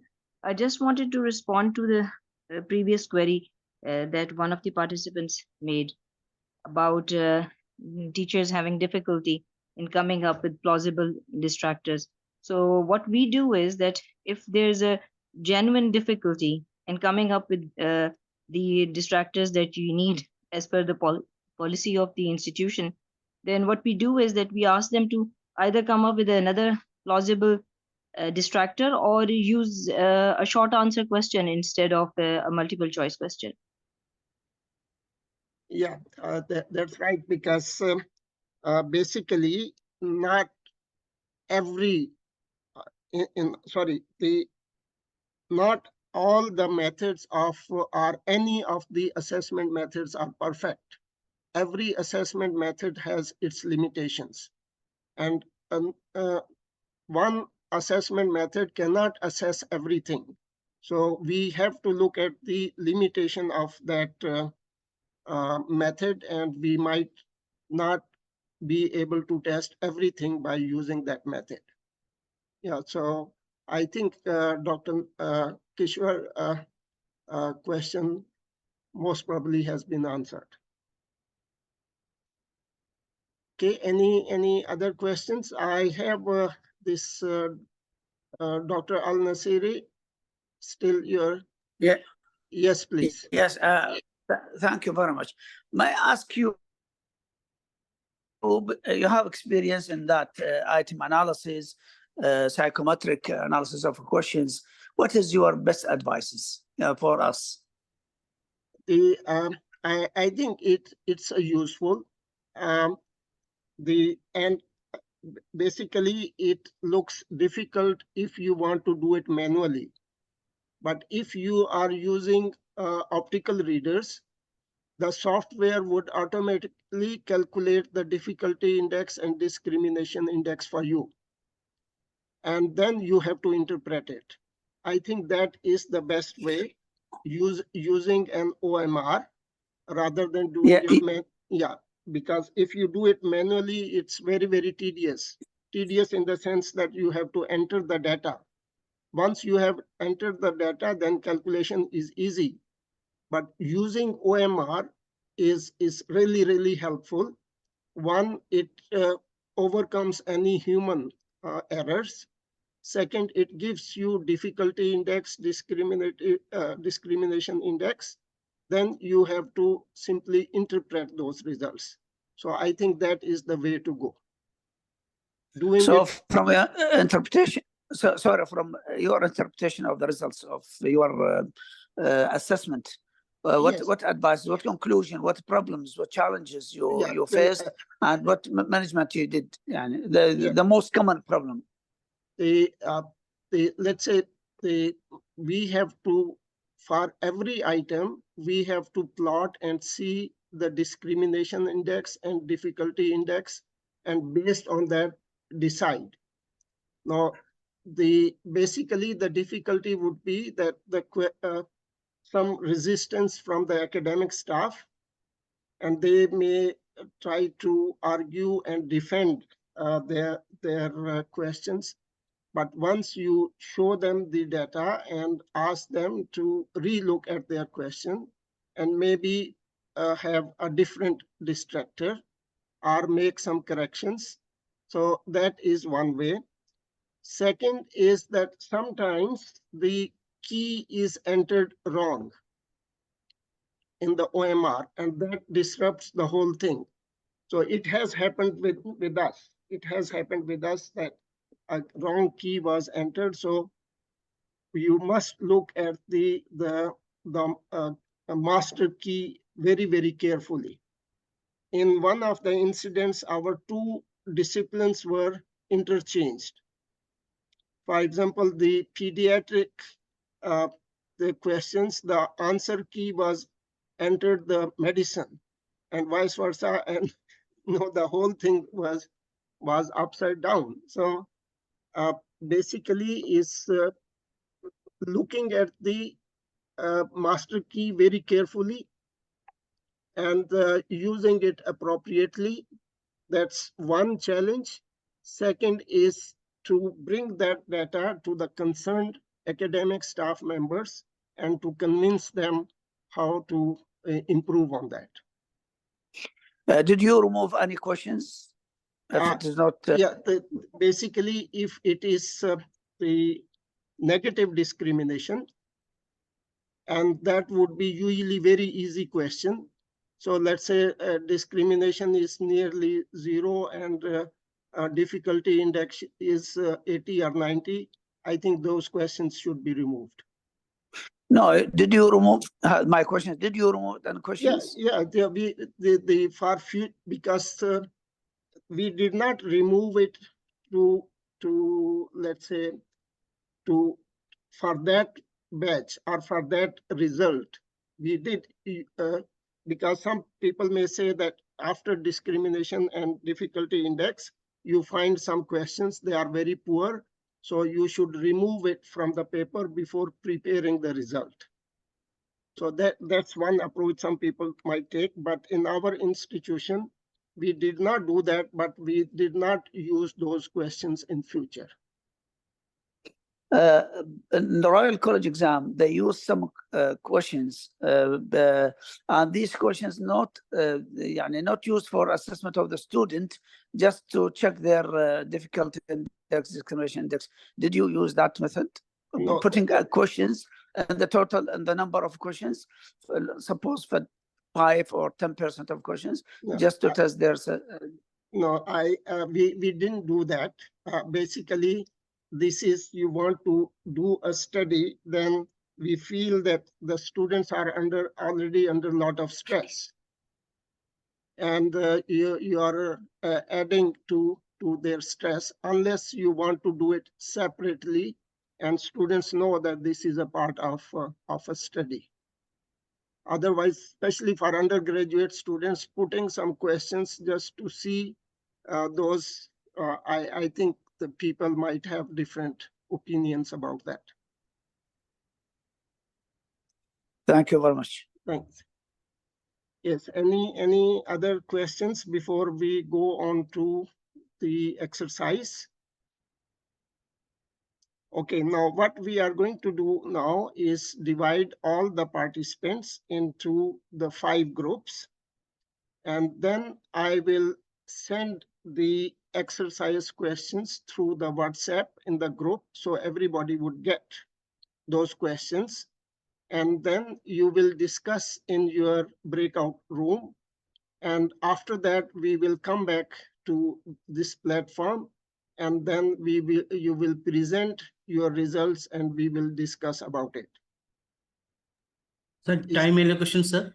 About 40 minutes. Okay. Yeah. Is that clear for everybody?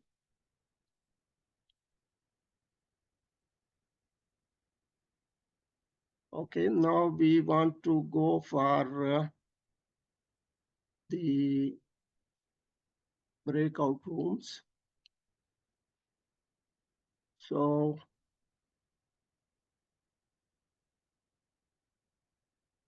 there would be 5 groups.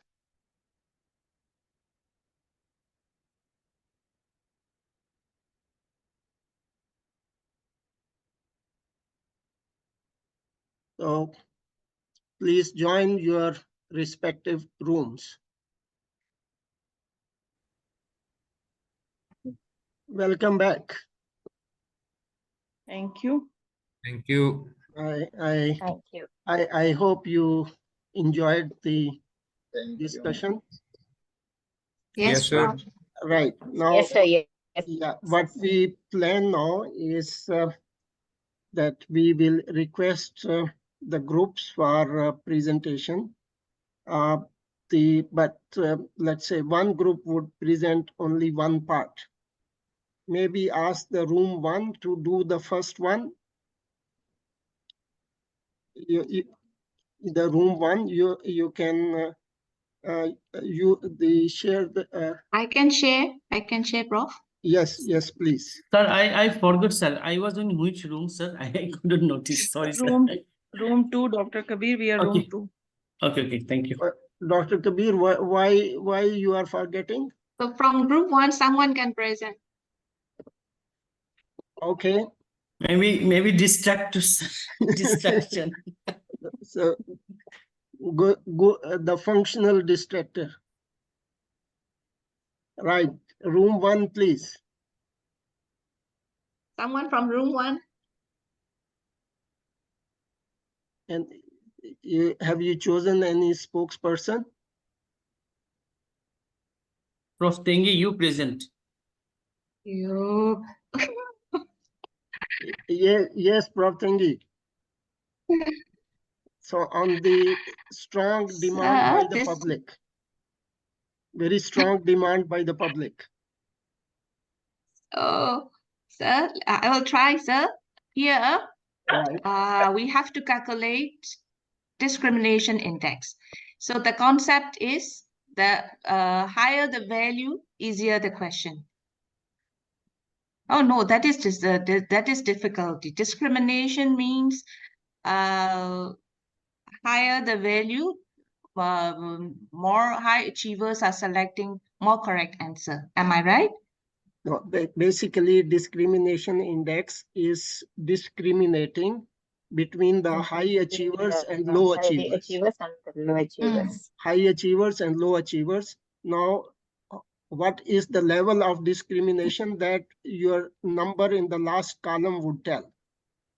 It's number 1, sir. What does that mean? Number 1 is I have to check. And any other member of the group can help. Yeah, what does number 1 mean? It is negative. No, the It is rather. The first row. It is positive. Request to be rejected. No, the first row, No. the final column is the first number is 1. This one. Yeah. So what does that number mean? So for interpretation of the discrimination. Right. Let me check how to interpret. This is difficulty. Hold on, sir. I have to see. So discrimination, if it is closer to 1, it means very good items. We can differentiate good student there's the discrimination, but we are asking here that at the end, because discrimination index is 0.08, right? Column 3. Column 3. That's the discrimination index. Yes, 0.08. But after this calculation, we have arrived at number 1. Yes. Last column. What does that mean? That means that means that one student in higher group has answered more than the lower group. More than okay. Group. One student in the higher group is more than the lower group. Okay. What does the next number next is minus 4. Minus 4. So students in the lower group. Lower group are choosing 4 correct answer compared to higher group. All right. So 4 more students. 4 more students. 4 more students, yes. Yeah. So that is why it's a negative discrimination, and this is not a good item. Not a good type item, yes. The The third one is any other group want to comment on that?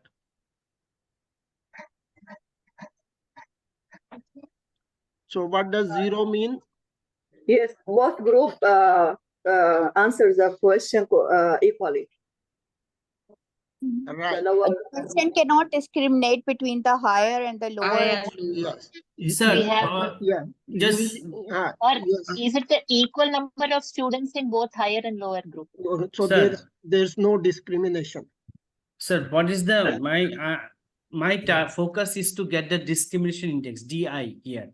So what is the necessity of the addition of this column? Because already from the discrimination index, I am getting the picture about the questions. But it is but good or not.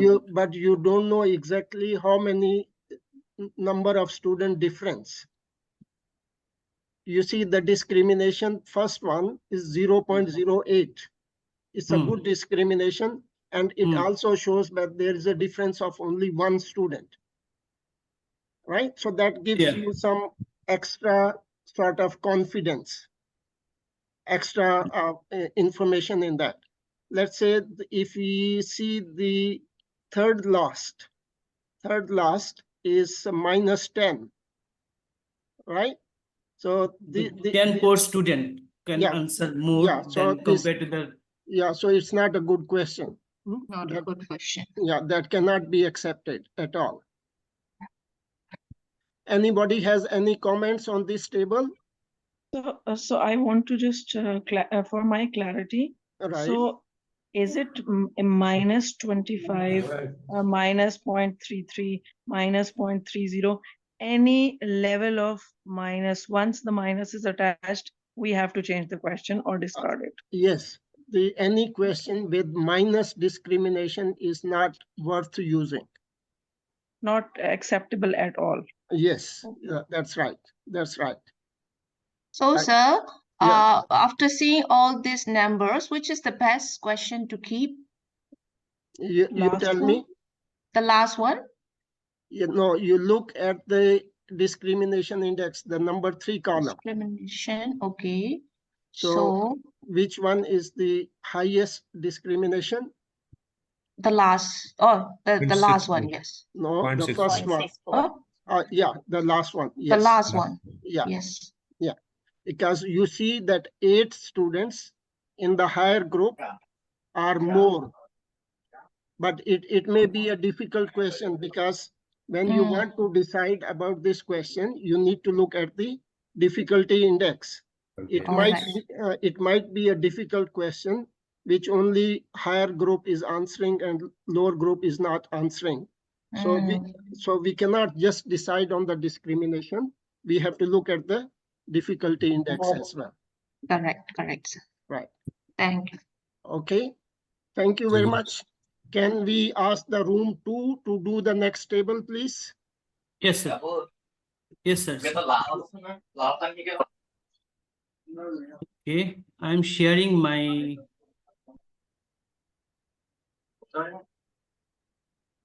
Could you able to see? Yes. Okay. Assalamu alaikum, everybody, and good afternoon from here. This is table 3, right? Table 2, sir. This is table 1. This one. Distractor efficiency. Okay. The difficulty index was last item. It's supposed to be first. Anyway, so we have been asked to calculate the distractor efficiency according to the response frequency of each item of the class of 110 students. So the upper and lower group based on the 127 calculation was 30. So upper group was on 30, lower group was on 60. So total is 60. So we calculate, the calculation is given here. Prof Kabir, first can you explain the number 1 in the table?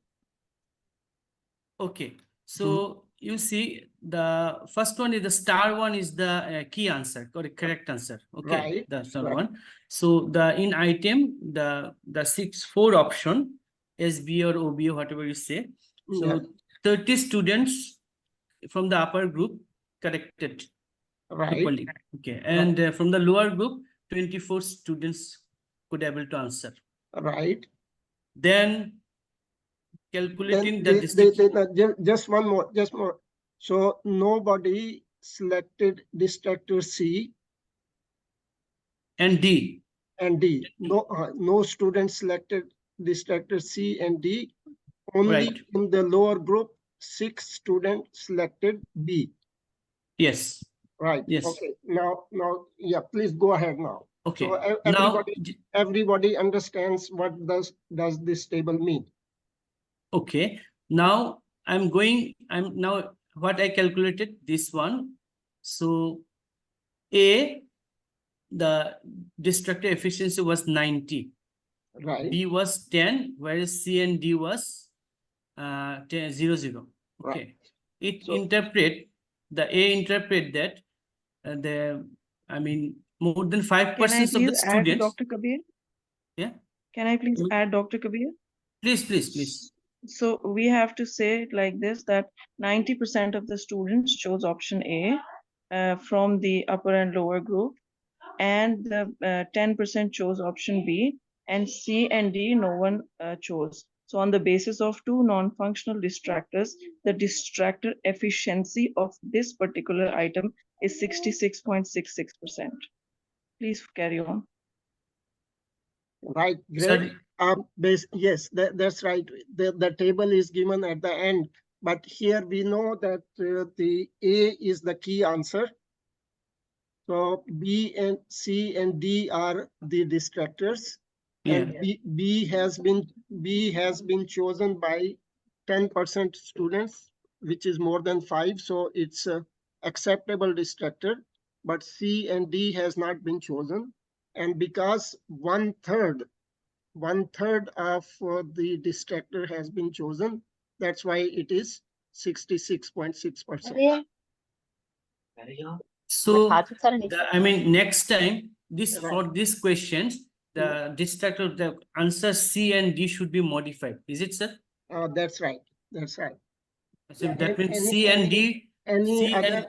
Any other member want to comment? Dr. Kabir, just scroll it up. These So, 2 non-functional distractors, the item should be discarded. Is it so?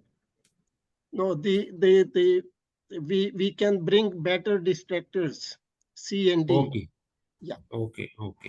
So if you would just like to look at item number 2. So from the upper group, 18 students answered correctly, and 12 students from the upper group answered it wrong.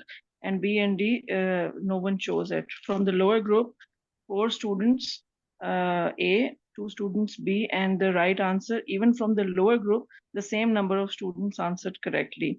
So 18 plus 18, it was 36, divided by total number of higher and lower achievers, 60. So like this, we found out that 50% chose the right answer. Right. Is it so? No, but what was the distractor efficiency? So distractor efficiency was Which question? May I know which question? And 2. 2. Okay. So it was 100%. For item A 27, item B 3, item C 60, and D 10. What is So, the key? What is the key 100%. here? What is the key here? C is B is 2. C is the key. C is the key. Okay. So 60% could able to answer the C. Right. So the this distractor means efficiency that was 100. no, the distractor efficiency for A is 27%, Yes. right? So for B is 3%. And for D is 0%. This means distractor B is D is 10%. D is okay, A is okay, B needs to be changed. B is only 3%. Yeah. Is that And this clear? Is that yeah, clear? and this, Yeah. Yes, yes. So basically, this is the overall calculation, the table you are showing. But if we go up, we can actually assess each distractor independently and decide. For example, in question 2, the only thing we need to change is B. Yes. Yeah, because that's less than Less than 5%. Yeah, that's the advance. sir, one more what- thing I want to add, sir. It's a Right. distractor efficiency, right? Then Right. why we are including the correct answer here? No, but Why in the calculation is coming correct answer? no, because the distractor would keep on changing. Sometimes A, sometimes B, sometimes C, sometimes D. So it's easier to put everything, and then Okay, sir. then you know which one is the key. Sir, Number- from what I understand, you should look at each individual items A, B, C, and D, not the overall picture. Is that how it no, should be? Dr. Kashif is both. Okay. Yeah, because the table looking at individuals would tell you the which distractor is needs improvement, and the overall would tell you the overall quality of the item. So which has more priority? Because obviously you are looking at each individual question, and if you want to improve, individual would be good. Individual would be good, but the overall would tell you whether it is worth repairing or not. Okay. Okay. Yeah. Let's look at number 5. Look at number 5. Number 5, you see the A, B, C, both in both case A, B, C, both higher group and lower group, nobody pick it. Yeah, and everybody answered correctly. Correctly, everybody answered. Right. So you can say that it's a very easy question. Yes. Yeah, but the distractors are useless. It should be Yes. discarded. Yeah. Right. Yeah. Yes. Sir, here is the overall sir calculation, right? Right. Now you see that when it is 100% distractor efficiency, this is the interpretation. But when that means that is good. That means that everybody selected all the 3 distractor more than 5%. Okay. Now my question is, if my calculation come roundly 17 or Right. 22, right? Here there is no range, sir. So where you see? Yeah, no, because that your calculation is for individual distractor. Okay. Here is overall. Then So how let's can say- I put it, sir? Let's say in the first one, all the, let's say go below the next table here, next table here. Here, let's say the 0 NFD means that is a good question. That all the 3 distractors were selected by students, more than 5% students. So that is a good question, and distractors are very good. Whereas this number 3 is here, non-NFD is like question 5 above. You look at the question 5 above. Yeah, so nobody selected that. Right? So we are looking at individual as well as overall. So like looking at individual, we decided it's not worth it. Similarly, our overall tells us it's not worth it. Then up to which level, individually up to which fragment or fraction I can say acceptable, not acceptable? More than, if student choose, more than 5% student choose that. Any figure more than 5% would be acceptable. Okay. All right. Sir, sir, one question, please, sir. Yes, please. Sir, as a just hypothetically, I just want to ask, if we are knowing that one is the key and the Right. 3 other are the distractors. Right. For example, if a distractor falls into the category with even more than the original answer, that is the key. So what would be the mode of action next? Yeah, I mean, yes, it's possible that that is a difficult question, and the students are picking up more of distractor rather than the right answer. So it means it's either difficult question or it's ambiguous question. You check the key as well first. You have to check the key. Most likely it's a language problem or ambiguity. Or need to change the key, sir? No, you have to look at that question again. Where is the problem? Maybe the way the answers are put, maybe the confusing, or the scenario is not clear. So that tells us that there is something wrong, but what is exactly wrong, we need to look at the question and find out. Okay, so that distractor will remain as such and the key will remain as such. No, we have to see why students choose the distractor more than the answer. So is it that question was very difficult, or students were never taught about it, or is it that the question has been asked in very ambiguous way? So we have to actually identify or diagnose the problem. So reconstruction would be needed, sir? Yes, most probably, yes. Okay, thank you, sir. Thank you. Yeah, there was another question on this. Sorry, your voice is breaking.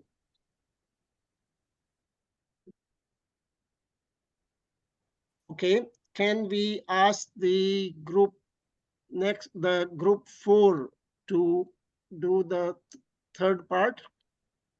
Room 4 to do the third part? I stopped sharing, sir. Yes, please.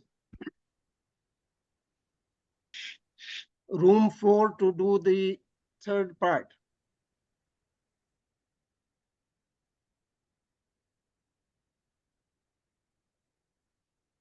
Yeah, participants of room 4. All right. Yes. Yes, so this is Dr. Kashif. Yes. Yes, this is me. This Yeah, is me. next one, please. Difficulty. Yes, this one. Oh, I think we forgot to do that. Sorry. you Yes. cannot afford forgetting. Yes, sorry. We missed this chart. I thought we only had 2. Sorry. Oh, okay. Room 3, has room 3 done it?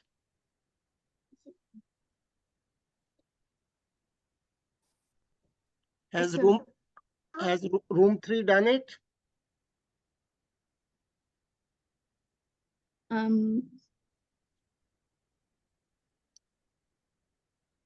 Yes, Dr. Sarah?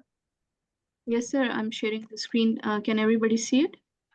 Yeah, I think is this this is Dr. Kashif screen. Dr. Kashif, please, you have to. I have to stop sharing. Hold on. You have to stop sharing. Only then Dr. Sarah can share. Okay. How do you stop sharing? Yes, please.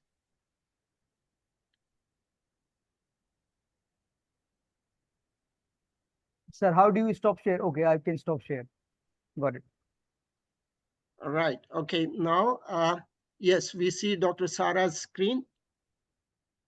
Yes, sir. We were supposed to calculate and interpret the difficulty index. We had total number of students 70. Right. And the 27% of the higher and lower groups came out to be 19. Right. So for the first item, 19 number of students answered correctly, and we calculated the difficulty index as 0.54. 38 divided by 70, and the interpretation for this was that it is a moderate. So for this, for the moderate items, we can use them often. All right. Then for the next item, 9 divided by 70, it came as 0.12. So it is a very difficult question. Like the lower the difficulty index, then the question becomes more difficult. So you have to use it, you have to check the response or review it and the content also needs the reinstruction, or you have to change it. Right. And for the third, we have 28 divided by 70, and the difficulty index was 0.4. So Right. it was 0.4 is also difficult. And for that, I don't know what is the suggestion for the difficult options. Can you guide, sir? All right. So we use it often, or no? Basically you see the different institutions would have a policy. For example, we say, okay, we use 20% easy, 20% difficult, and 60% moderate. Okay, sir. Yeah, because we need to have a mix, right? So yes, sir. Difficult question does not mean that we wouldn't use it. We would use it, but not in the big number. So let's say if we say 60% average, 20% easy, 20% difficult, so that makes a kind of good mix for students. Okay, sir. Yeah. Okay, but sir. But the very difficult one probably we would avoid. Okay. Sir, I have a query in this very sheet. Right. That Dr. Sarah has presented. Right. He has written in the first row 19 students of upper group. Right. They answered correctly out of 19 students of the upper group. So, and similarly, 19 students of the lower group answered correctly out of the 19 students. No. So no, why sorry, to divide it then no, to sorry. 70? Just you have sorry. You say it again. She has said that 19 students of the upper group out of 19 students of the No, upper group. oh, sorry, you are right. It should be divided by 19. By the 38. 38. Yeah. So it's okay. 100. Comes 100. Very let- easy question. Yeah, let me explain to it. Basically, as we said, that difficulty index we calculate by two ways. One is that we take upper and the lower, and then add them and divide by the addition of the both groups. That's what we are using it here. I'm sorry, the division should be by 38, not by 70. Yes, sir. Yeah. Okay, sir. Yeah. Okay. Sorry, I missed that. So the total number of students are 70. No, But you have not included. No. You have 27% of compared only in the groups. If you want to divide by 70, then you should take the total number of correct answers. From the middle group as well. Yeah. So that's why there is no easy question in your exam. Yeah. So this is the most easy question actually.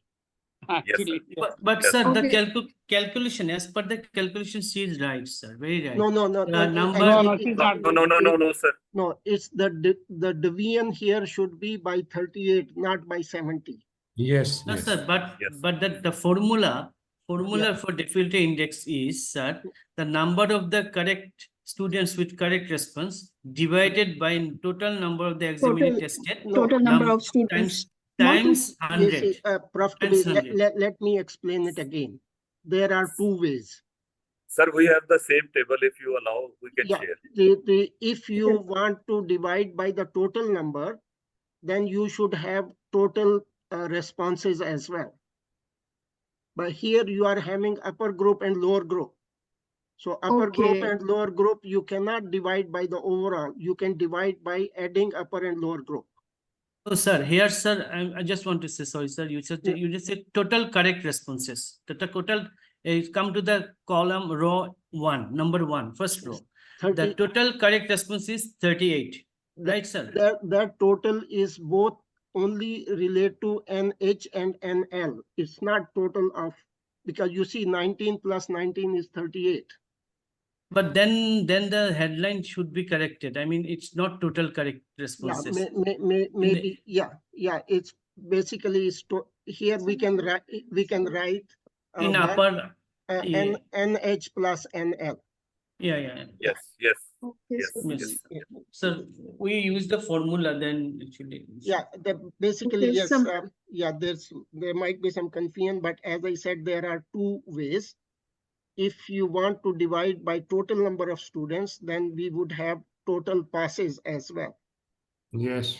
Yeah, but because here we are having only upper group and lower group, so we have to divide by their number. So can you change it to 38, please? sir. Yeah, and then it would become 1, which is 100%. So that would Yes. be Sir, the sir, in very this easy. table, sir, can I It's add very, one very thing? easy actually. In this example, sir, the total number of students were 70, and Right. 27% of that is 19 students. Right. So this difficulty index would be right. If we want to calculate it by the first method, the total number of correct responses divided by the total number of students, then this would be 38 divided by 70. Actually, The total number of students who took the test was 70. No, but we are using this DI for let me say that the 38 correct responses are upper group and lower group. We don't know what is the total number of correct answers. Yes. In the middle group. This is the 38 is NL plus NH. We don't know the Yes. total number of correct answers. Yep. Yeah. So Yes. that's the difference. So and sir, may I add? Yes, please. In routine practice, we take the whole number of these students, the whole group, the large group, 70 or 100, whatever the group is. Right. We use them for the calculation. Yeah, you can use that formula as well. Yes. But basically, if let's say like in Pakistan, they were Punjab University, they were taking exam of 10 medical schools, for example. Then the student number may be in thousands. Sir, they have got softwares now. Yeah, software that's right. That's right. Automatically. Yeah, that if you are using OMR, then it's not difficult. But Yes, here, Pakistan is far ahead now, sir. Where you yeah. left. No, but In here College of, I give you example of CPS, Prof, College of Physician Surgeons. Here we are trying to clear the concept. Oh yes. Yeah, but I know you use the OMR, that's not a problem, but here is we are trying to understand the concept. Okay. So can we replace all the 70 by 38? And then we calculate. This actually, sir, this comes in the under the We can calculation share P the table. P value of the difficulty index. Yes, somebody else has done this and by the denominator is 38. They can share. I can stop sharing and then we can see that table. So Okay, let me stop share. sharing. Okay. Yes. Dr. Khurram, please. Yes.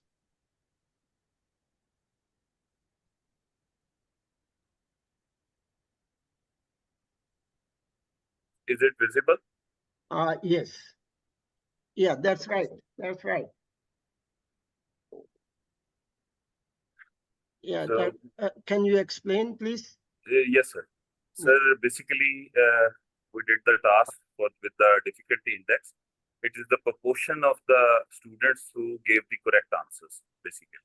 Right. So the total number of students were 70. So we selected the upper and lower achievers.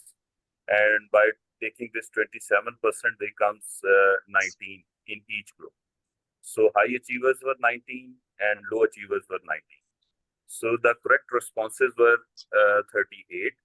And the total number of high and low achievers were also 38. So 38 divided by 38. So the difficulty index was 1. And that was interpreted as very easy. Absolutely right. Absolutely right. We should avoid it. Right. So very easy. And in the next one was the total correct responses were 9, but the denominator again was 38. And it comes 0.2, which was very difficult. Right.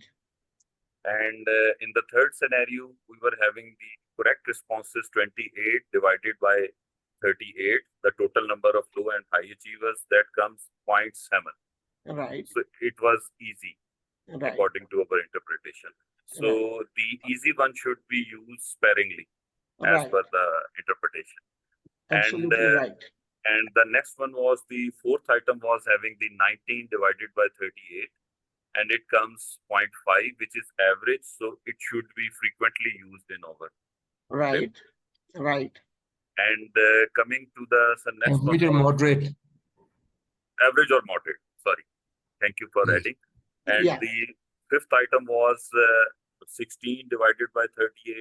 So the difficulty index was calculated as 0.4.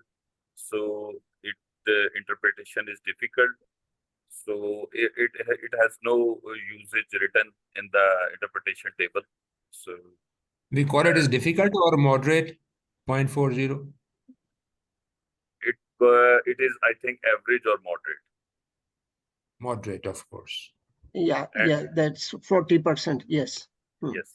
And then the next is the sixth item, which is 27 divided by 38. It's again 0.7, easy one. And the seventh item is again 0.7, which is again easy one. So the last eighth one is again the average. And the ninth one is difficult, and 10th one is very difficult. So it endorses the statement which Prof tells us that lower the value, highest is the difficult. Thank you. Thank you, Dr. Khurram. That was excellent. That was excellent. Thank you. Right. Any? Should I stop here, sir? Yeah, please. Okay. So the floor is open for any questions and suggestions, please. I want to do a comment about the negative discriminating index. Please. Yeah. Actually, it's a very funny thing that why the students who are not good in academics do better in some questions. That's why it becomes a negative. Right. Okay, because the good students usually focus more on academics, while the bad students or weak students, they have not studied the topic, so they try to find the flaws in the questions, which we call test worthiness. So they are test smart students. Yeah. Test smart students. Right. And they are very intelligent otherwise. Right. Yeah. So that's why they do it better than the good students. That's some other people say that the higher group students they analyze things so minutely that they confuse. Whereas, exactly. Yeah. Whereas the lower group, they just take the face value and do it. Yes, Dr. Exactly. Dr. Anam, you want to say something? Anam Tahir. Yes, thank you, sir. So my question is, sometimes the teachers, they say that the question is easy, but the students, when perform, it comes out as very difficult. So the teachers then have also explanation for this, that the students, it was holidays, and they had matches, and the students did not attempt well in this question. So how do you go about? I don't buy that argument. Okay. Yeah, so, I don't. So as medical educationists, what do we reply to them? This means that whatever flaw is there, that should be covered. We cannot entertain such explanations. Okay, just one more thing. Just one more thing. Holistically, if you're looking at an item, so you start by this numbering, that first you see the difficulty index, then you go for the discrimination index, then you see the distractor efficiency, or how do you go about it? Yeah, actually, basically, if you see the distractor, we are looking at the distractors individually. Right. But looking at the difficulty index and the discriminating index, we are looking the question as a whole. Right. Right. So we would go for difficulty and discrimination index in that sequence. Maybe discrimination first or difficulty first. But having said that, I want to add one thing. a question might appear very easy, but it may be a very important piece of information. And that might mean that question or that topic has been taught very thoroughly by the lecturers. So, for example, it's a question on resuscitation. Students have learned very well ABCD of resuscitation. Although 100% students may answer that, but that question is still worth using. So, Right. Yeah, point I'm trying to do here is that sometimes it is 90%, and then Yeah. you have to let go of the question because it is such an essential concept. That's right. That's right. So basically, these numbers they need to be interpreted and seen by the experts. Some important issues, although they may appear easy, but because they are important, they are critical, we would still recommend to use them. Right. Thank you so much. Yeah. Any other comments, please? Yes, sir. I just want to add that what utility of all these things. When you are going for a paper setting and you make a grid, actually, that Right. grid contains three types of the difficulties. One is the difficult, one is moderate, and the other is easy. So you choose 80% questions in the moderate No, area. sorry, let me say that first. We would decide on these items based on the difficulty index, discrimination index, and the distractor. And then we say, okay, if this is perfect, it should go to the question bank. If there is it needs some improvement, it should be improved and vetted again and maybe used again and before being sent to the question bank. The third one is the negative discrimination, and it's, let's say, very easier, then we would discard that. So basically, the whole purpose of this exercise is to choose the questions which are which should be reused. And once we have a bank of a significant number of questions in the bank, then we should be taking these questions from the bank.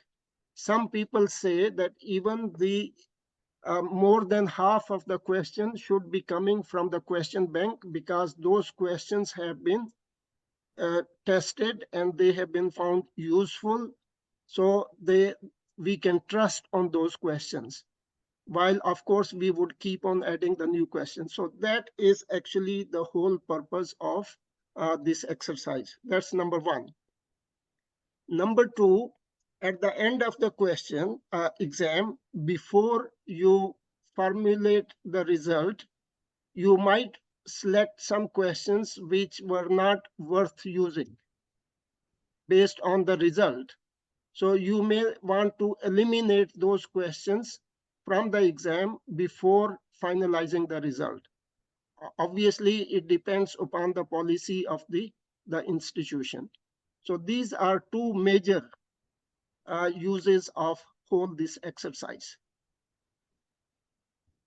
I hope that clears it. Yes, Dr. Aisha?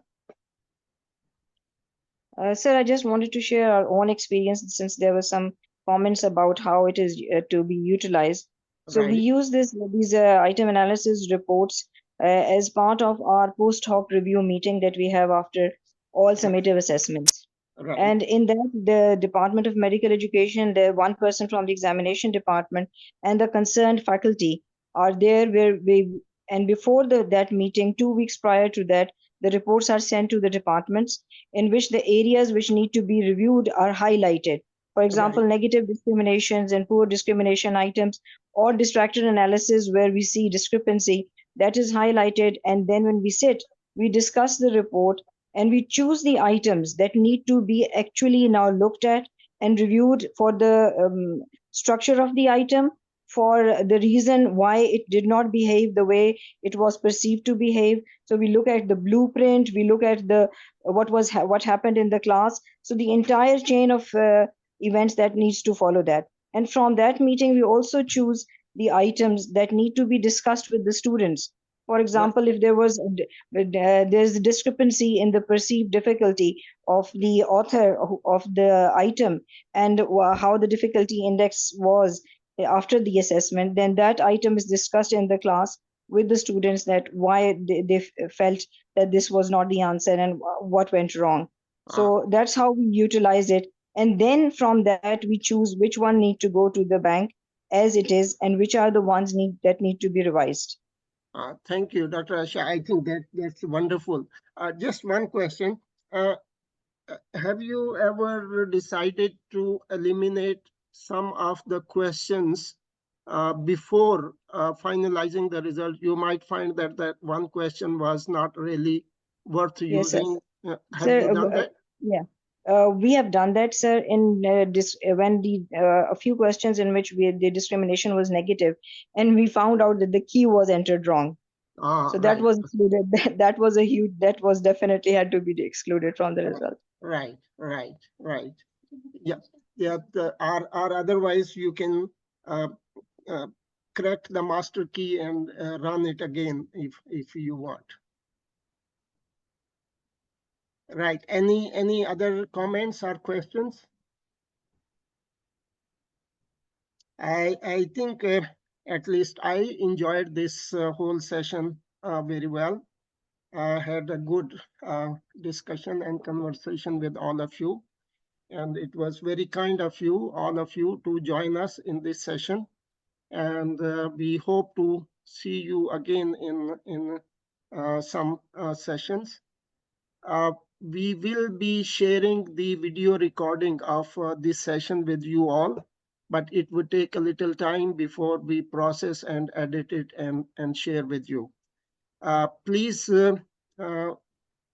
if you have any other comments, you can share in the WhatsApp group as well. If there are some afterthoughts or something which has not been discussed. We would also like to receive your feedback to improve our future such sessions. With that, I thank you all and see you soon, inshallah.